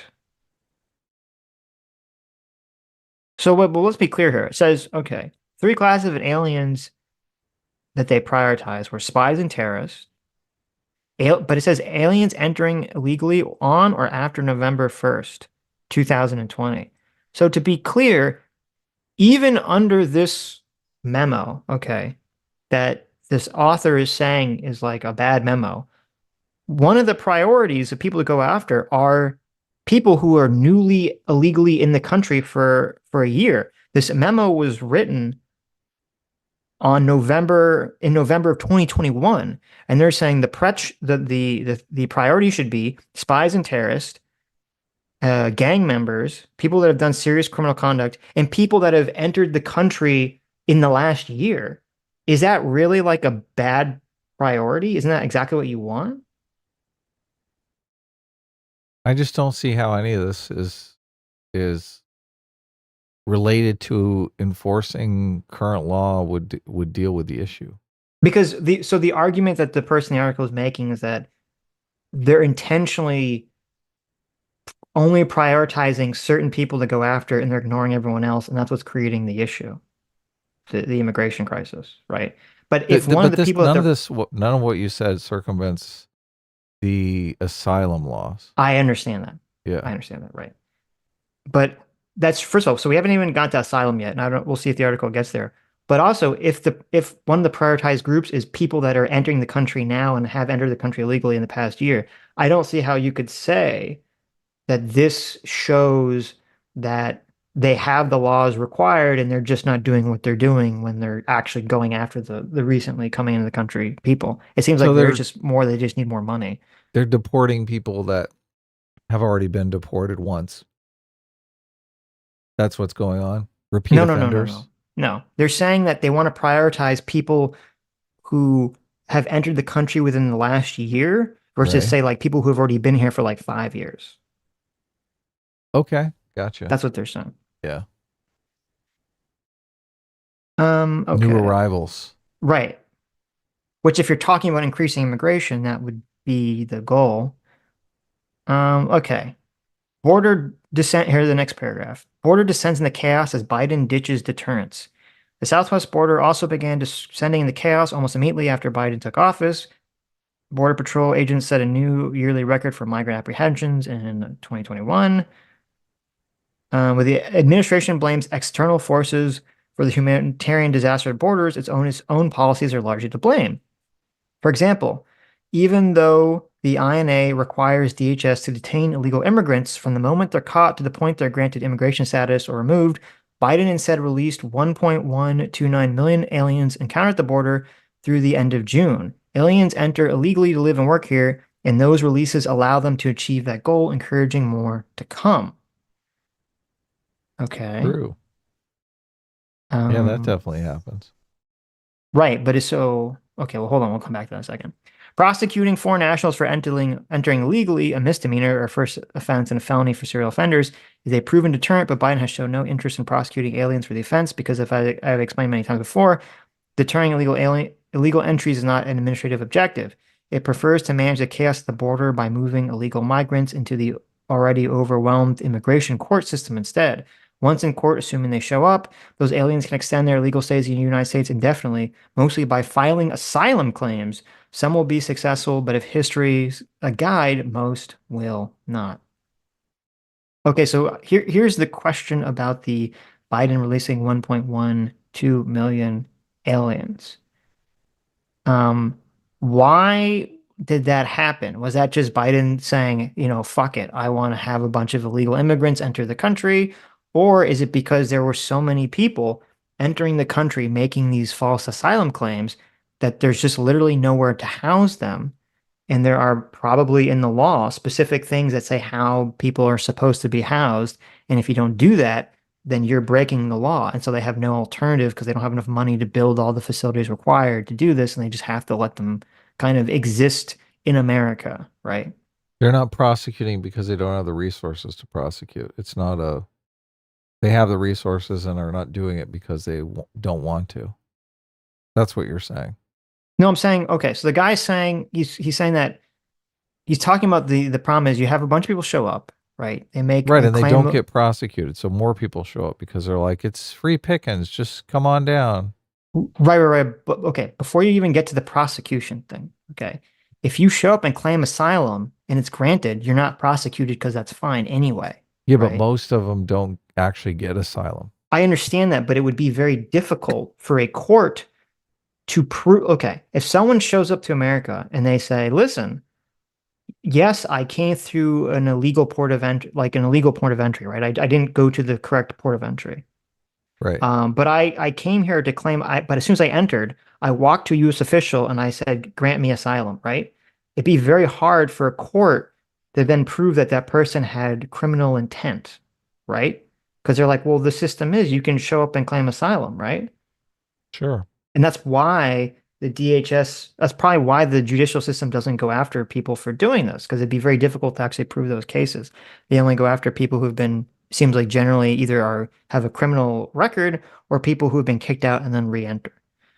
Okay. But the And argument so, is if they have the resources to prosecute these people and they prosecuted them, then no more people would come because they're like, I went and they threw my ass in jail.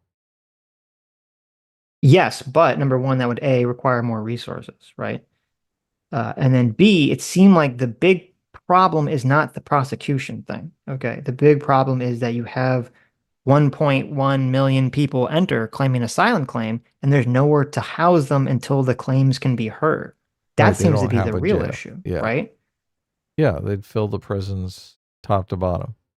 But they Well, should just build more private prisons and we can just make money off these no, people. no, no. They Okay, can be our okay. cheap labor. It's not. No, no, no. If someone comes to America and they claim asylum, they don't go to prison.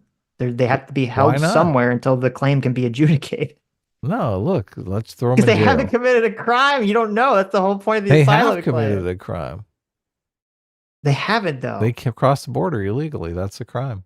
No, but if you cross, my understanding is that if you cross the border legally, but you have a justified asylum claim, that's Oh, you're right. That defense. isn't illegal. Yeah. Right. So that's asylum what I'm saying. asylum is a defense for crossing the border Yes. illegally. Yes. Right. Okay. But So that's once they don't have an asylum claim, then they've broken the law. Then we can throw them in jail. now here's a way to create a possible deterrent. Would be to say, okay, if we do your asylum claim and we find out that you're wrong, then we're going to throw you into jail for some period of time, right? How about public flogging? I think that Okay, would where be you could do public flogging, sure, right. sure. But regardless, so say you change the system, Your government right? didn't torture you. Now we're going to torture you. There you go.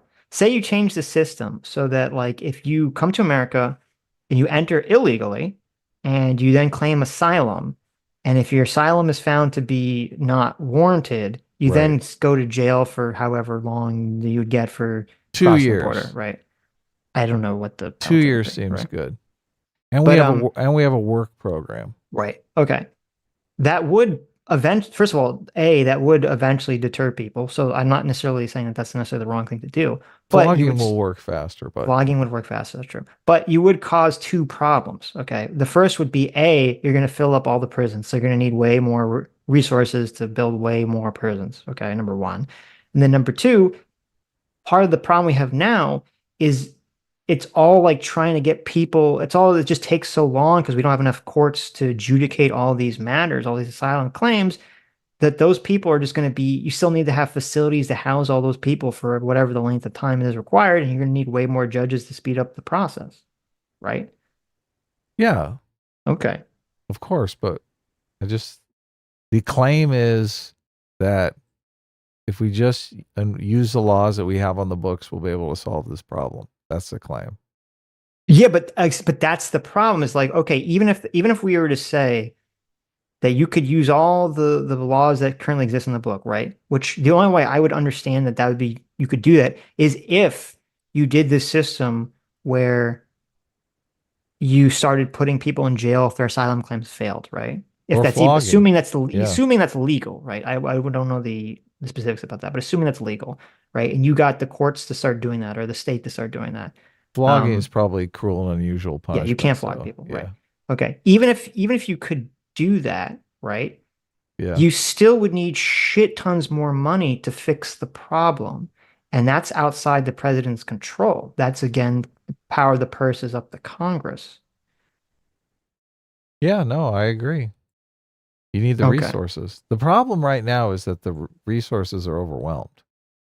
That's why they get a court date and it's 3 years from now. Yes, exactly. Because they don't have the resources. Right. So let's see. The next part of the article just But again that doesn't necessarily go against the claim, because the claim is if we just use the laws that exist. Well, it not doesn't. Having resources to enforce the laws is a different problem. Sure, but then it doesn't. It doesn't. Because if the claim is just yes, if all the laws we had currently were enforced to the maximum capacity they could be enforced, then I would agree with it. But the claim is almost always Biden or the Biden administration is intentionally not enforcing the laws in some way in order to create this outcome. Right. When it's more like, well, no, you could say that if Congress had made available the vast amount of resources and funding that would need to be required to do all this, where in my mind, it would just be significantly easier for Congress to pass some kind of law where they said, no, everyone making an asylum claim doesn't get to just go to this super long, drawn out hearing process, they just get automatically deported. That to me makes way more sense to solving the problem as opposed to spending literally the billions of dollars that would be required to build all the facilities to house all these people, build even more courthouses, get even more judges, do like all that stuff would just be so expensive to do. As opposed to Yeah, just saying, no, we're just going to change the law so that these people just don't get to do this asylum claim nonsense. in instant deportation. I love it. Yeah. So I don't know. Judge So that's Dredd what the Border article says. Edition. It just kind of goes on about this idea. It doesn't really seem to bring forward more information about that. That's it? Well, okay, let's see. Let's see if there's anything else here. Um, if Republicans or more border security Democrats take control of Congress, they could attempt to change the immigration laws to bring control of the situation. Sure, would be the thing. Biden, of course, could veto any such change. Of course, that didn't happen. This is an old article. This is from 2022. If Biden ever truly believes in failing border strategy, or is it a thrall to the most extremist elements of his party, nothing will stop him from vetoing a GOP-penned border security bill. Well, that seems silly now in retrospect. Republicans and security-minded Democrats in Congress, however, would have another option. The power of the purse, that is the legislature's appropriations authority. Biden can't spend a dollar without Congress's say-so. Funding bills pass both of Congress simple majorities. The only way the House could block such a bill is by shutting down the government. If it were to fund higher detention levels and place spending restrictions on alien releases, Congress could force the president to adopt the deterrence strategy. Well, there you go. But that didn't happen because Congress isn't doing that. So that kind of goes against the central claim that it's Biden making a decision here. It doesn't go against the claim that the laws, that there already are laws, are just not being funded. Yeah. Okay. So I mean, so thank you for sending me the article, Spencer. It doesn't really, to me, show that it's true unless the argument is yes, if they just had adequate funding, then maybe I would agree with it. So that'd be the only way the article would make sense, or the argument would make sense to me. If you could just give them this mass amount of funding. So I'm curious. So here's a question, or here's something we'll see if you want to see if the Republicans are serious about actually fixing the border issue. Okay. So far they're not going to vote on this, or the bill isn't going to pass. The current border security bill is not going to pass. It failed in the Senate. Are you going to see, is anyone going to see, are the Republicans going to create on their own border bill and present it, right? Because if they don't do that, that's it. Now they might, and it might now they could, but if they don't do that, if they don't create and present their own border security bill, that should be to everyone a very, very clear signal that the whole thing was just political, right? Because if they're going to say that we don't like this bill because of something specific in it, it's like, okay, well, give us your bill, right? Give us your alternative. Give us the actual thing that is better. And if that doesn't exist, if that's never materialized, then it's going to be, to me, a very clear indication, should be a clear indication to everyone that is just all political nonsense. I saw Eye Patch Guy talking about how they did have a bill. Dan I can't Crenshaw? remember. Yeah, Dan Crenshaw. I don't know what the bill was. He kept saying we need to go back to HR 21 or something. Okay, we'll check it out. We'll see what they actually push for, if anything, right? Because that will be that'll be an interesting thing to see here in terms of making determinations about, the Dan truth claim Crenshaw about was this. against the Republicans sabotaging the bill. He wanted to do something about it. He was in favor of the current bill, right? Yeah, Dan Crenshaw rebukes fellow Republicans' effort to sabotage border bill. Yeah. Yeah. But I can't remember the bill that he was saying that they should go with. Mhm. Everyone, like, it's this, the Ukraine and Israel funding. It's just very easy. Oh, it's HR 2. It's a bill, border security bill.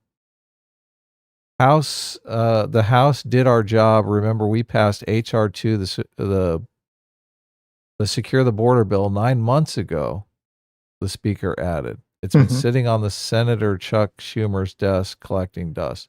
So Dan Crenshaw was pissed because he's like, yeah, the second bill we passed was a secure the border bill 9 months ago.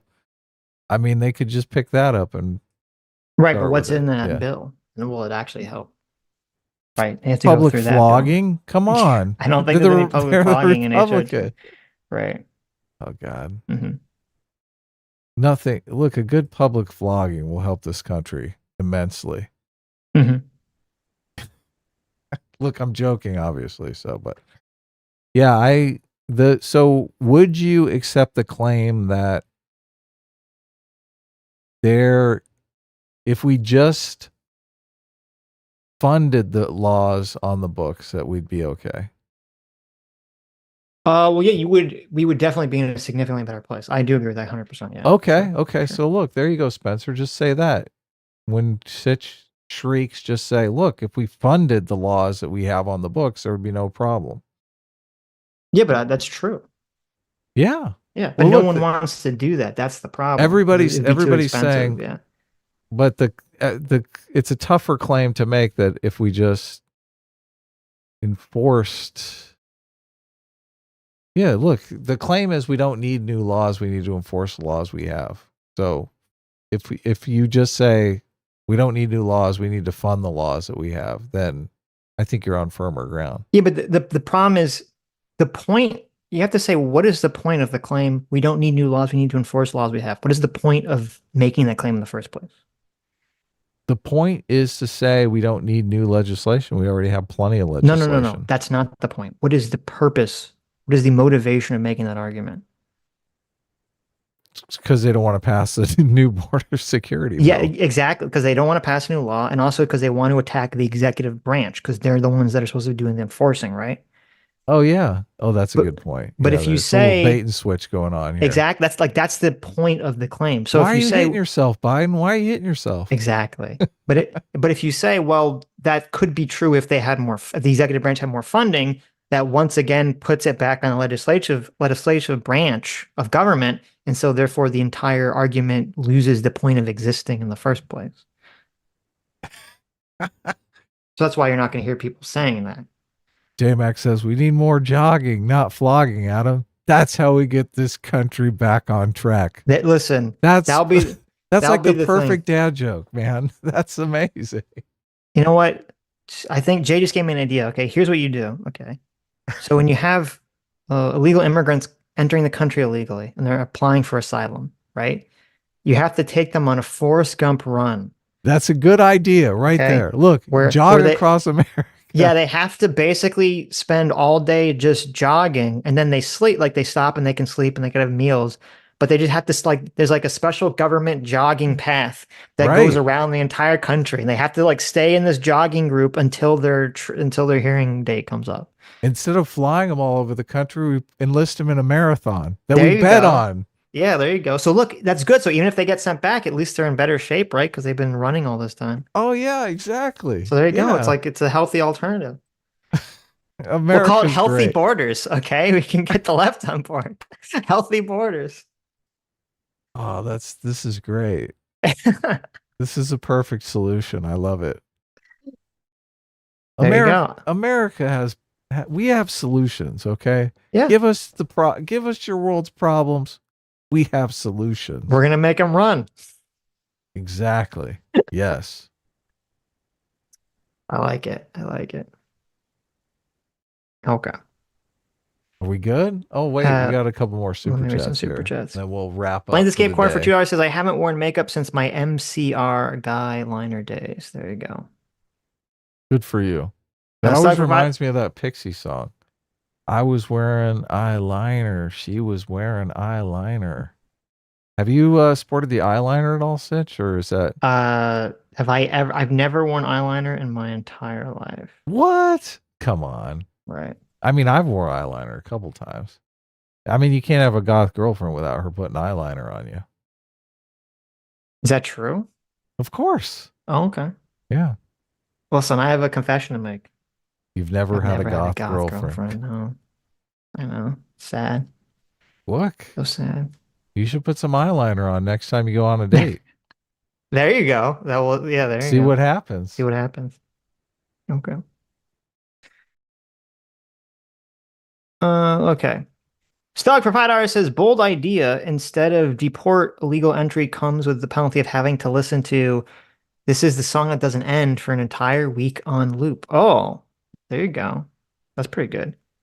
How about when they're running, they have to listen to that song? That song is like blared as they're running.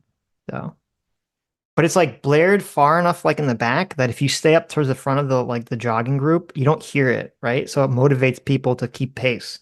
Because if you fall behind, you start hearing the song again. What song is it? I was kind of thinking they'd have to listen to Born in the USA, but That's pretty funny too. I kind of had my heart set on it. That's you know I what? was born in the USA. That's pretty good. I like it. It's got a nice Yeah. poetic irony to it. The song that never ends is a song from Lamb Chop's Sing Along. It was a kids show with puppets. Okay.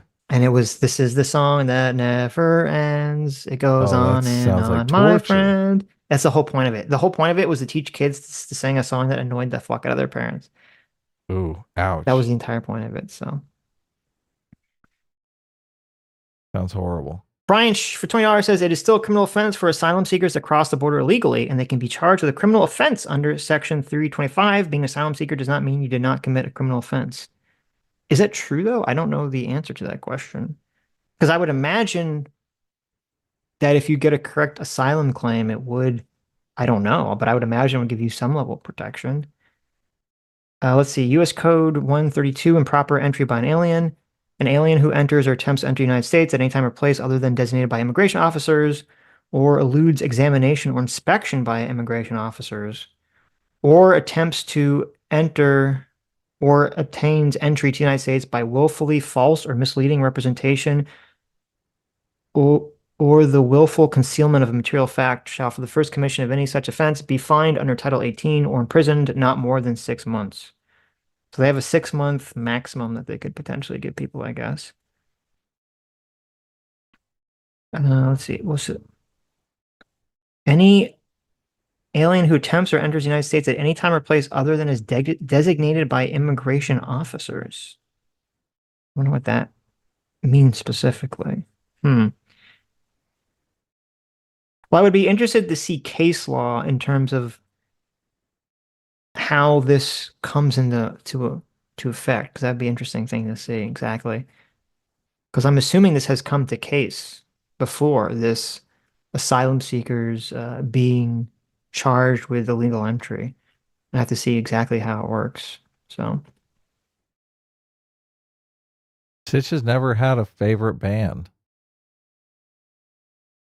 Someone asked me in the chat. Lincoln Park probably back in the day. Actually, no, Lincoln Park and like System of a Down when I was like very young were probably my favorite bands.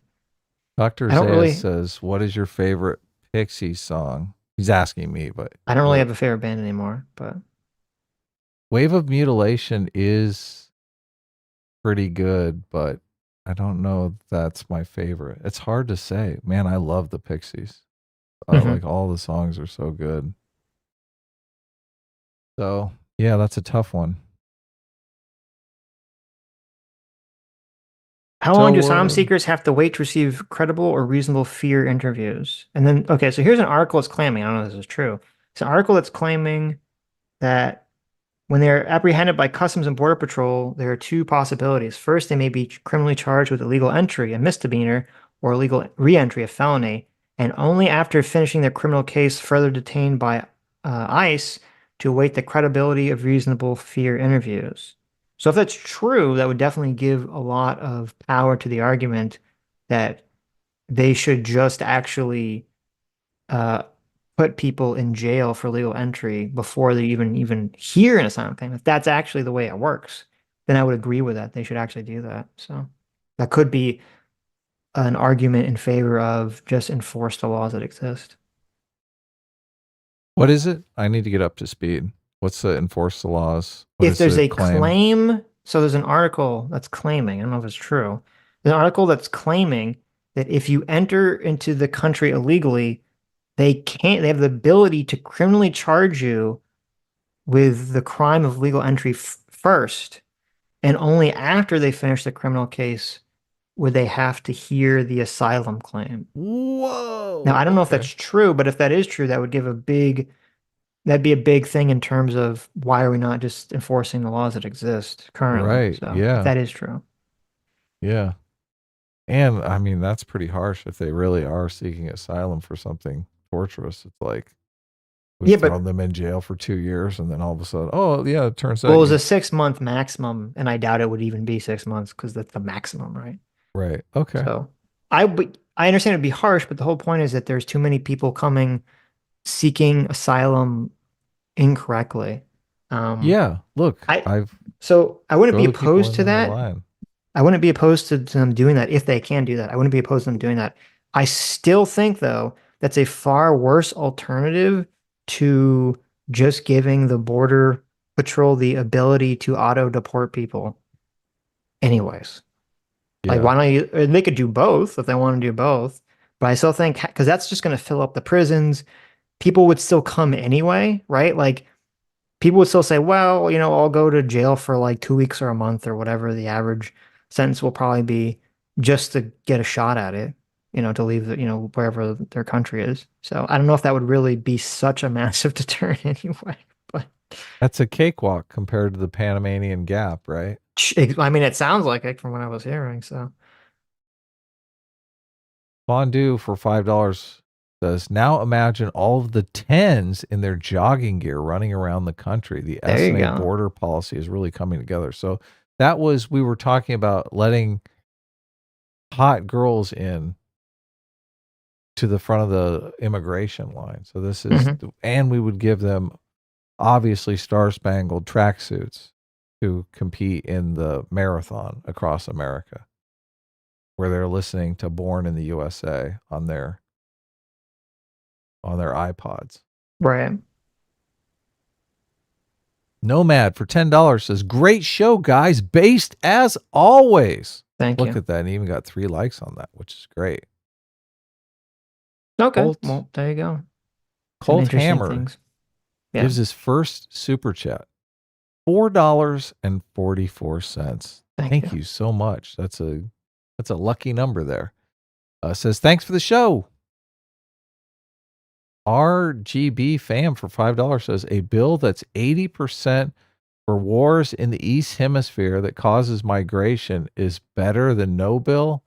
It's like reducing inflation by printing more money. Yeah, but you understand it was the Republicans that were the ones that demanded that the two things be connected. They were the ones that demanded that any funding for Ukraine or Israel be tied into border security. So that's on their heads. I mean, I agree it doesn't make sense to tie the things together, but that's what they wanted. So JMac for $20 says, I oh, have some. and Oh, let me just say, you know that they're going to end up passing a separate bill funding the wars anyway, like regardless. So it doesn't matter. are they really? Of course, they're already talking about it. Of course, they're going to do that. Where did you leave off in this list here? Was it Guyliner? I'm missing some of these. Ostracey for was a lot. I didn't get the Ostracey. Ostracey for $10 says, wanted to wait till you guys are mostly done. So is your claim on Remain in Mexico that Mexico just doesn't want to do it, and that's why Biden can't use it? That's what I heard. I don't know exactly. I haven't looked deeply into it. I've read articles that claim that there was some sort of problem with the agreement between America and Mexico. That's what I read. Yes, I But read the same thing. I right. read that That could be wrong. President Trump negotiated the Remain in Mexico policy, Right. and Mexico agreed to it, and they have withdrawn their consent. Because, obviously Trump probably called him up and said, hey, don't let them wait in Mexico anymore. I'm running for president. I don't think that's why. It's probably just whatever the situation Oh, changed. I mean, if there's if Mexico now has to deal with like way more people, understandably they don't want to have them, right? oh yeah, that could be it. It could just be So overwhelmed. They're like, look, right. we don't want these people coming to our country anymore. This isn't a hotel. Mm-hmm. Your parents ever used to say that to you? They did say that, yeah. Why do parents do that? Do they all get together and say, look, I'm going to use the hotel thing on them? Why do they just intuitively go to it? No, because right? their parents probably told it to them, so it gets passed on down the My line. parent, this is not a hotel. You Yes. can't come and go as you please. Mm-hmm. Clean up after yourself. We don't have maid service around here. Right. JMac for $20 says, I have some juicy politician stories for you guys from my brother. Oh, nice. He got to meet with the Speaker of the House and a few senators, including Ted Cruz. I'll DM you guys. Some of it has to do with this border hubbub. Wow. I wonder, look, yeah, DM us. Sure. Maybe we'll Or talk JMac into spilling the yeah. spilling the tea on the show. Or if you want to come on and talk about it, we'd be I Look, I actually know quite a bit about JMac just because I read a book that his grandfather wrote. So There you go. I know people are always curious about JMac, so but I never really talked about it, which we should talk about it sometime. Mm-hmm. Sitch only knows how to read super chats. That's true. Look, I didn't actually read the book. I got it on Kindle and I had my phone read it to me, but it was fascinating. So, and look, it's kind of strange because it had a lot of overlap with my own personal life because I was like a total gearhead when I was a kid. Loved working on cars and stuff. Sitch doesn't know how to work on cars, so That's also true. Sitch has never worked on a car. I have. Whoa, whoa, whoa, whoa. I've jumped cars. I've put air in tires. I've changed oils. Okay. I've done things. Sitch's battery has died and he put jumper cables on the correct posts after he put them on the wrong posts. But I have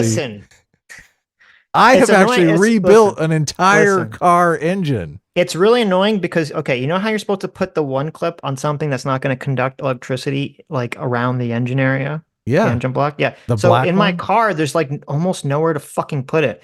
And so like if you put it on like any part of the hood, the fucking car horn just starts blaring. It's like ridiculous. Whoa. Okay. That's kind of weird. It is very weird. It like conducts like electricity through the hood somehow to the car horn. I don't understand it. But oh man. That sounds like you've got some electrical issues. I've never had a problem beyond that, so.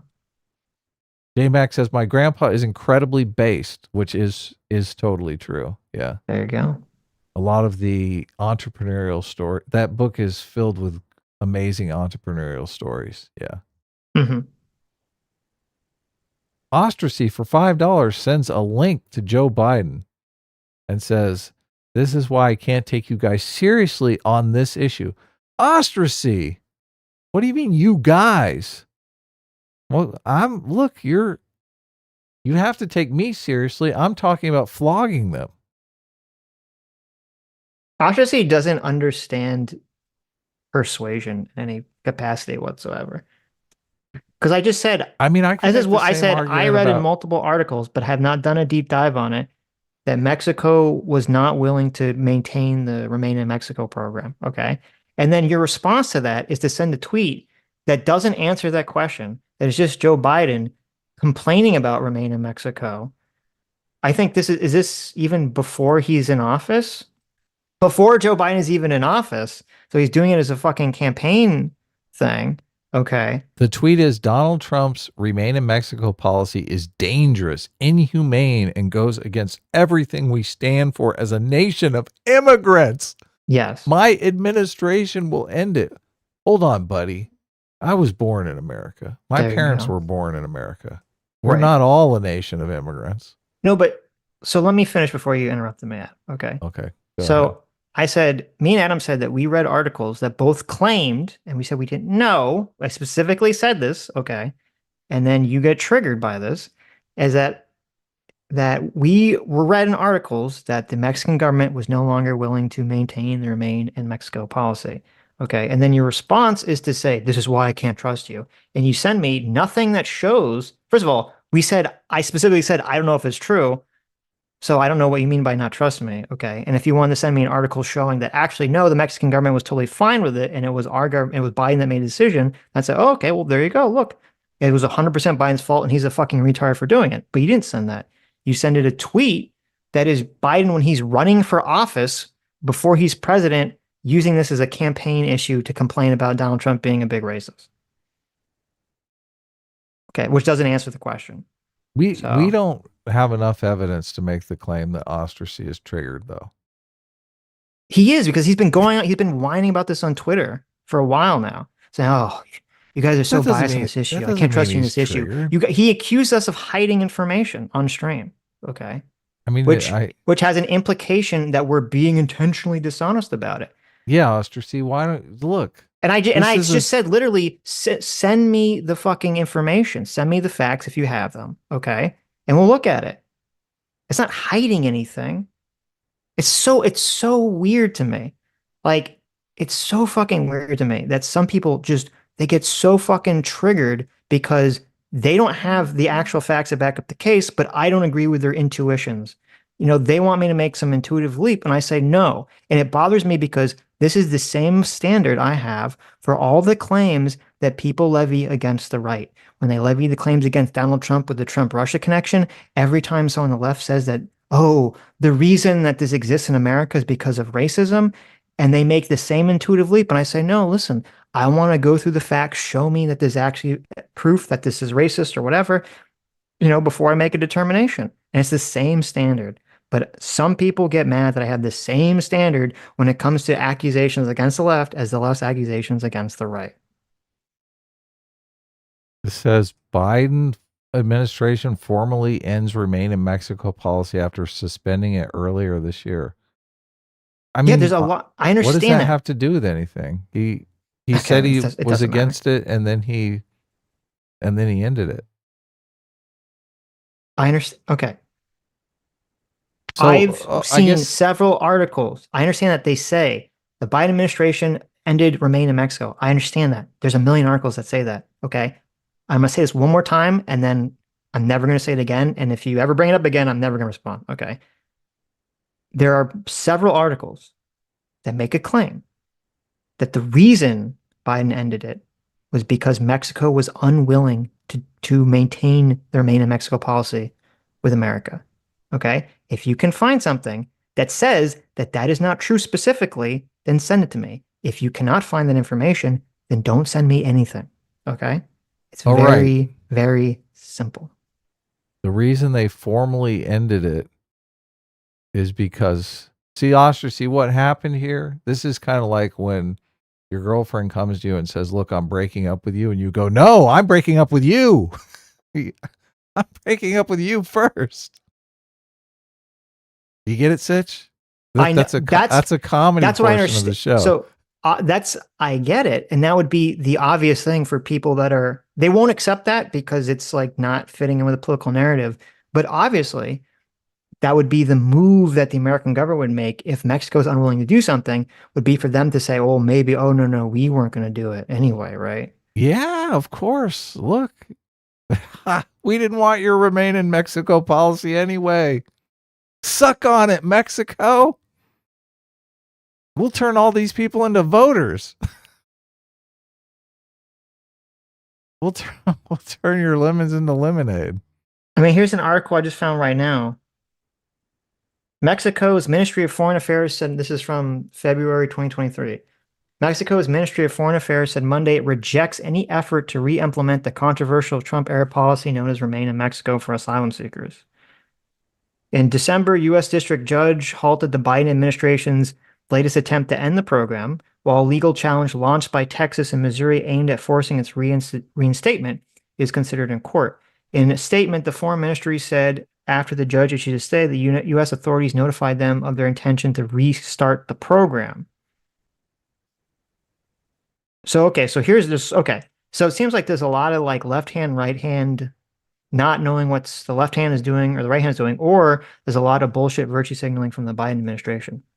Because it says, so if it's true that the Biden administration was attempting to do a legal challenge to end it, that would be evidence of the Biden administration doing an actual intentional thing to get rid of the program. But then if in the next sentence it says, however, the United States authorities, the same Biden authorities, then notified the foreign minister in Mexico that they intend to restart the program. That's a little fucking confusing, isn't it? So what's going on there? Is it they were challenging it and then they decided, oh, this was a big mistake? are there dueling things going on here? Is there a virtue signal versus what's actually going on in public policy? Could be. Regarding the possible implementation of this policy for the third time, the Ministry of Foreign Affairs, on behalf of the government of Mexico, expresses its rejection of the United States government's intention to return individuals processed under the program to Mexico, the statement said. Interesting. So there you go. So I don't know. It looks like it could be a little of both, and that would probably be what's the most annoying thing here. So You're both right. Look at this. We can end on a conciliatory note. There you go. I guess it's Where Is My Mind that's in Fight Club. Wave of Mutilation's a different song. I do like Wave of Mutilation. You like Where Is My Mind, obviously, because you love Fight Club. I like it because it's in Fight Club. I don't know if I liked it before Fight Club. Man, so I was like, Pixies was one of my favorite bands when I saw Fight Club, and as soon as I heard that, ooh, I was like, oh You're my like, this is a good God. movie. Yes. At the perfect moment, too. Ooh, stop. Mm-hmm. Yeah. That guitar riff is so good. So good. David Fincher knows what's up. Sometimes. What do you mean sometimes? Oh, listen, I don't like we were we were about to end a perfect stream and you got to say right. sometimes. Okay. What are you doing? End it. Just end it. Are you going to make up with Ostracy? I make up with anyone. Okay. Okay, look, we don't hold grudges around here.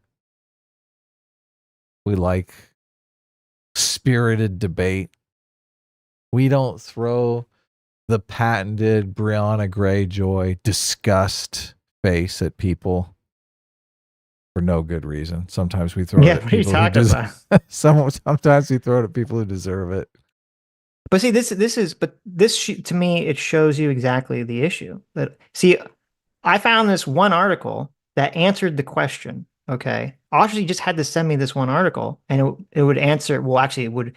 I don't know if you'd want to send the article because it shows that there's truth to both the claims. Okay, but if you did that, that would answer the question, as opposed to accusing us of being intentionally dishonest and sending a bunch of shit that's irrelevant. Right. Right. Well, look, if he sends us 10 irrelevant articles 5 times, $5 at a time, that's like $50. Well, that's a good point. So okay, so you know what? I take it all back. Okay, that's why true. are you bitching about this? That's a good point. I take it all back. Look, we need more irrelevant articles before we actually get to the bottom of things, is the way I'm looking at it. Anyway, we got 2 more super chats and let's wrap up. I think we're good. I think we covered everything that we put in the title, and this was a fun stream. We went over, though. We keep going over. Well, look, Sitch, it's difficult to rein you in. I'm thinking 2 weeks from now, I'll have you whipped into shape. Okay. You'll be fine. Orca for $2 says the Pedro tweet was about kids in cages, and the photo used was not even from America. Oh, that's hilarious. I was wondering about that. I remember the argument on the internet on the intent being correct, even if the facts are wrong, being used by Twitter tards. Glad that isn't circled too often. Remind me tomorrow if we have time. I have an interesting conversation about whether it matters if the facts are wrong, but the intent is correct. And Orca for $2 says, sorry for the missing context. I was trying to do a bit with the extra letters. Love you. Hi, Wormy, Blunty Fly, Tips, Fedora. Well, there you go. Hi. Thank you, Orca. Wormy says hi. He says, meow. There you go. Sella for $2 says, I think you forgot a couple of my chats. Did we? I feel like we got them all, but my super thing is lagging. Hold on. I don't know. That $100 JMac never showed up in Sella the for $5 says during the son's trial, he testified his parents laughed at him about the mental illness. We talked about that one. Talked about. No, I think I read them all. So. Oh, no, we did miss one. So for $5 says 2 lawyers mentioned twice a candidate who was kicked off the ballot in Colorado who wasn't born in this country. That's totally jank. Oh, that was in the SCOTUS court. Okay, there you go. Oh, so they mentioned, that's funny. But they didn't mention him by name. That's true, okay. Wow. Fascinating. The one guy Toad for 11 months says, love your everyday streams. You guys, Short Fat Taku, Nate, and Actual SJW are the ones I trust the most in the current political field. Don't forget to leave a like. Thank you. You can tell I never get triggered over politics. I get triggered when things are getting boring. That's it. You get triggered when people misrepresent you and accuse you of dishonesty and things of that nature. That's true. I'm working on that though. Nomad for 2 hours says just kiss. There you go. Yes. Everyone's kissy in Anyone the chat. friends kissy. Anyways, That's it. All right. So we're gonna watch the Tucker Carlson thing tonight, and I guess we'll talk about it tomorrow. Yeah, it's great. Fun stream, and we'll see you guys tomorrow morning. Later. Bye-bye.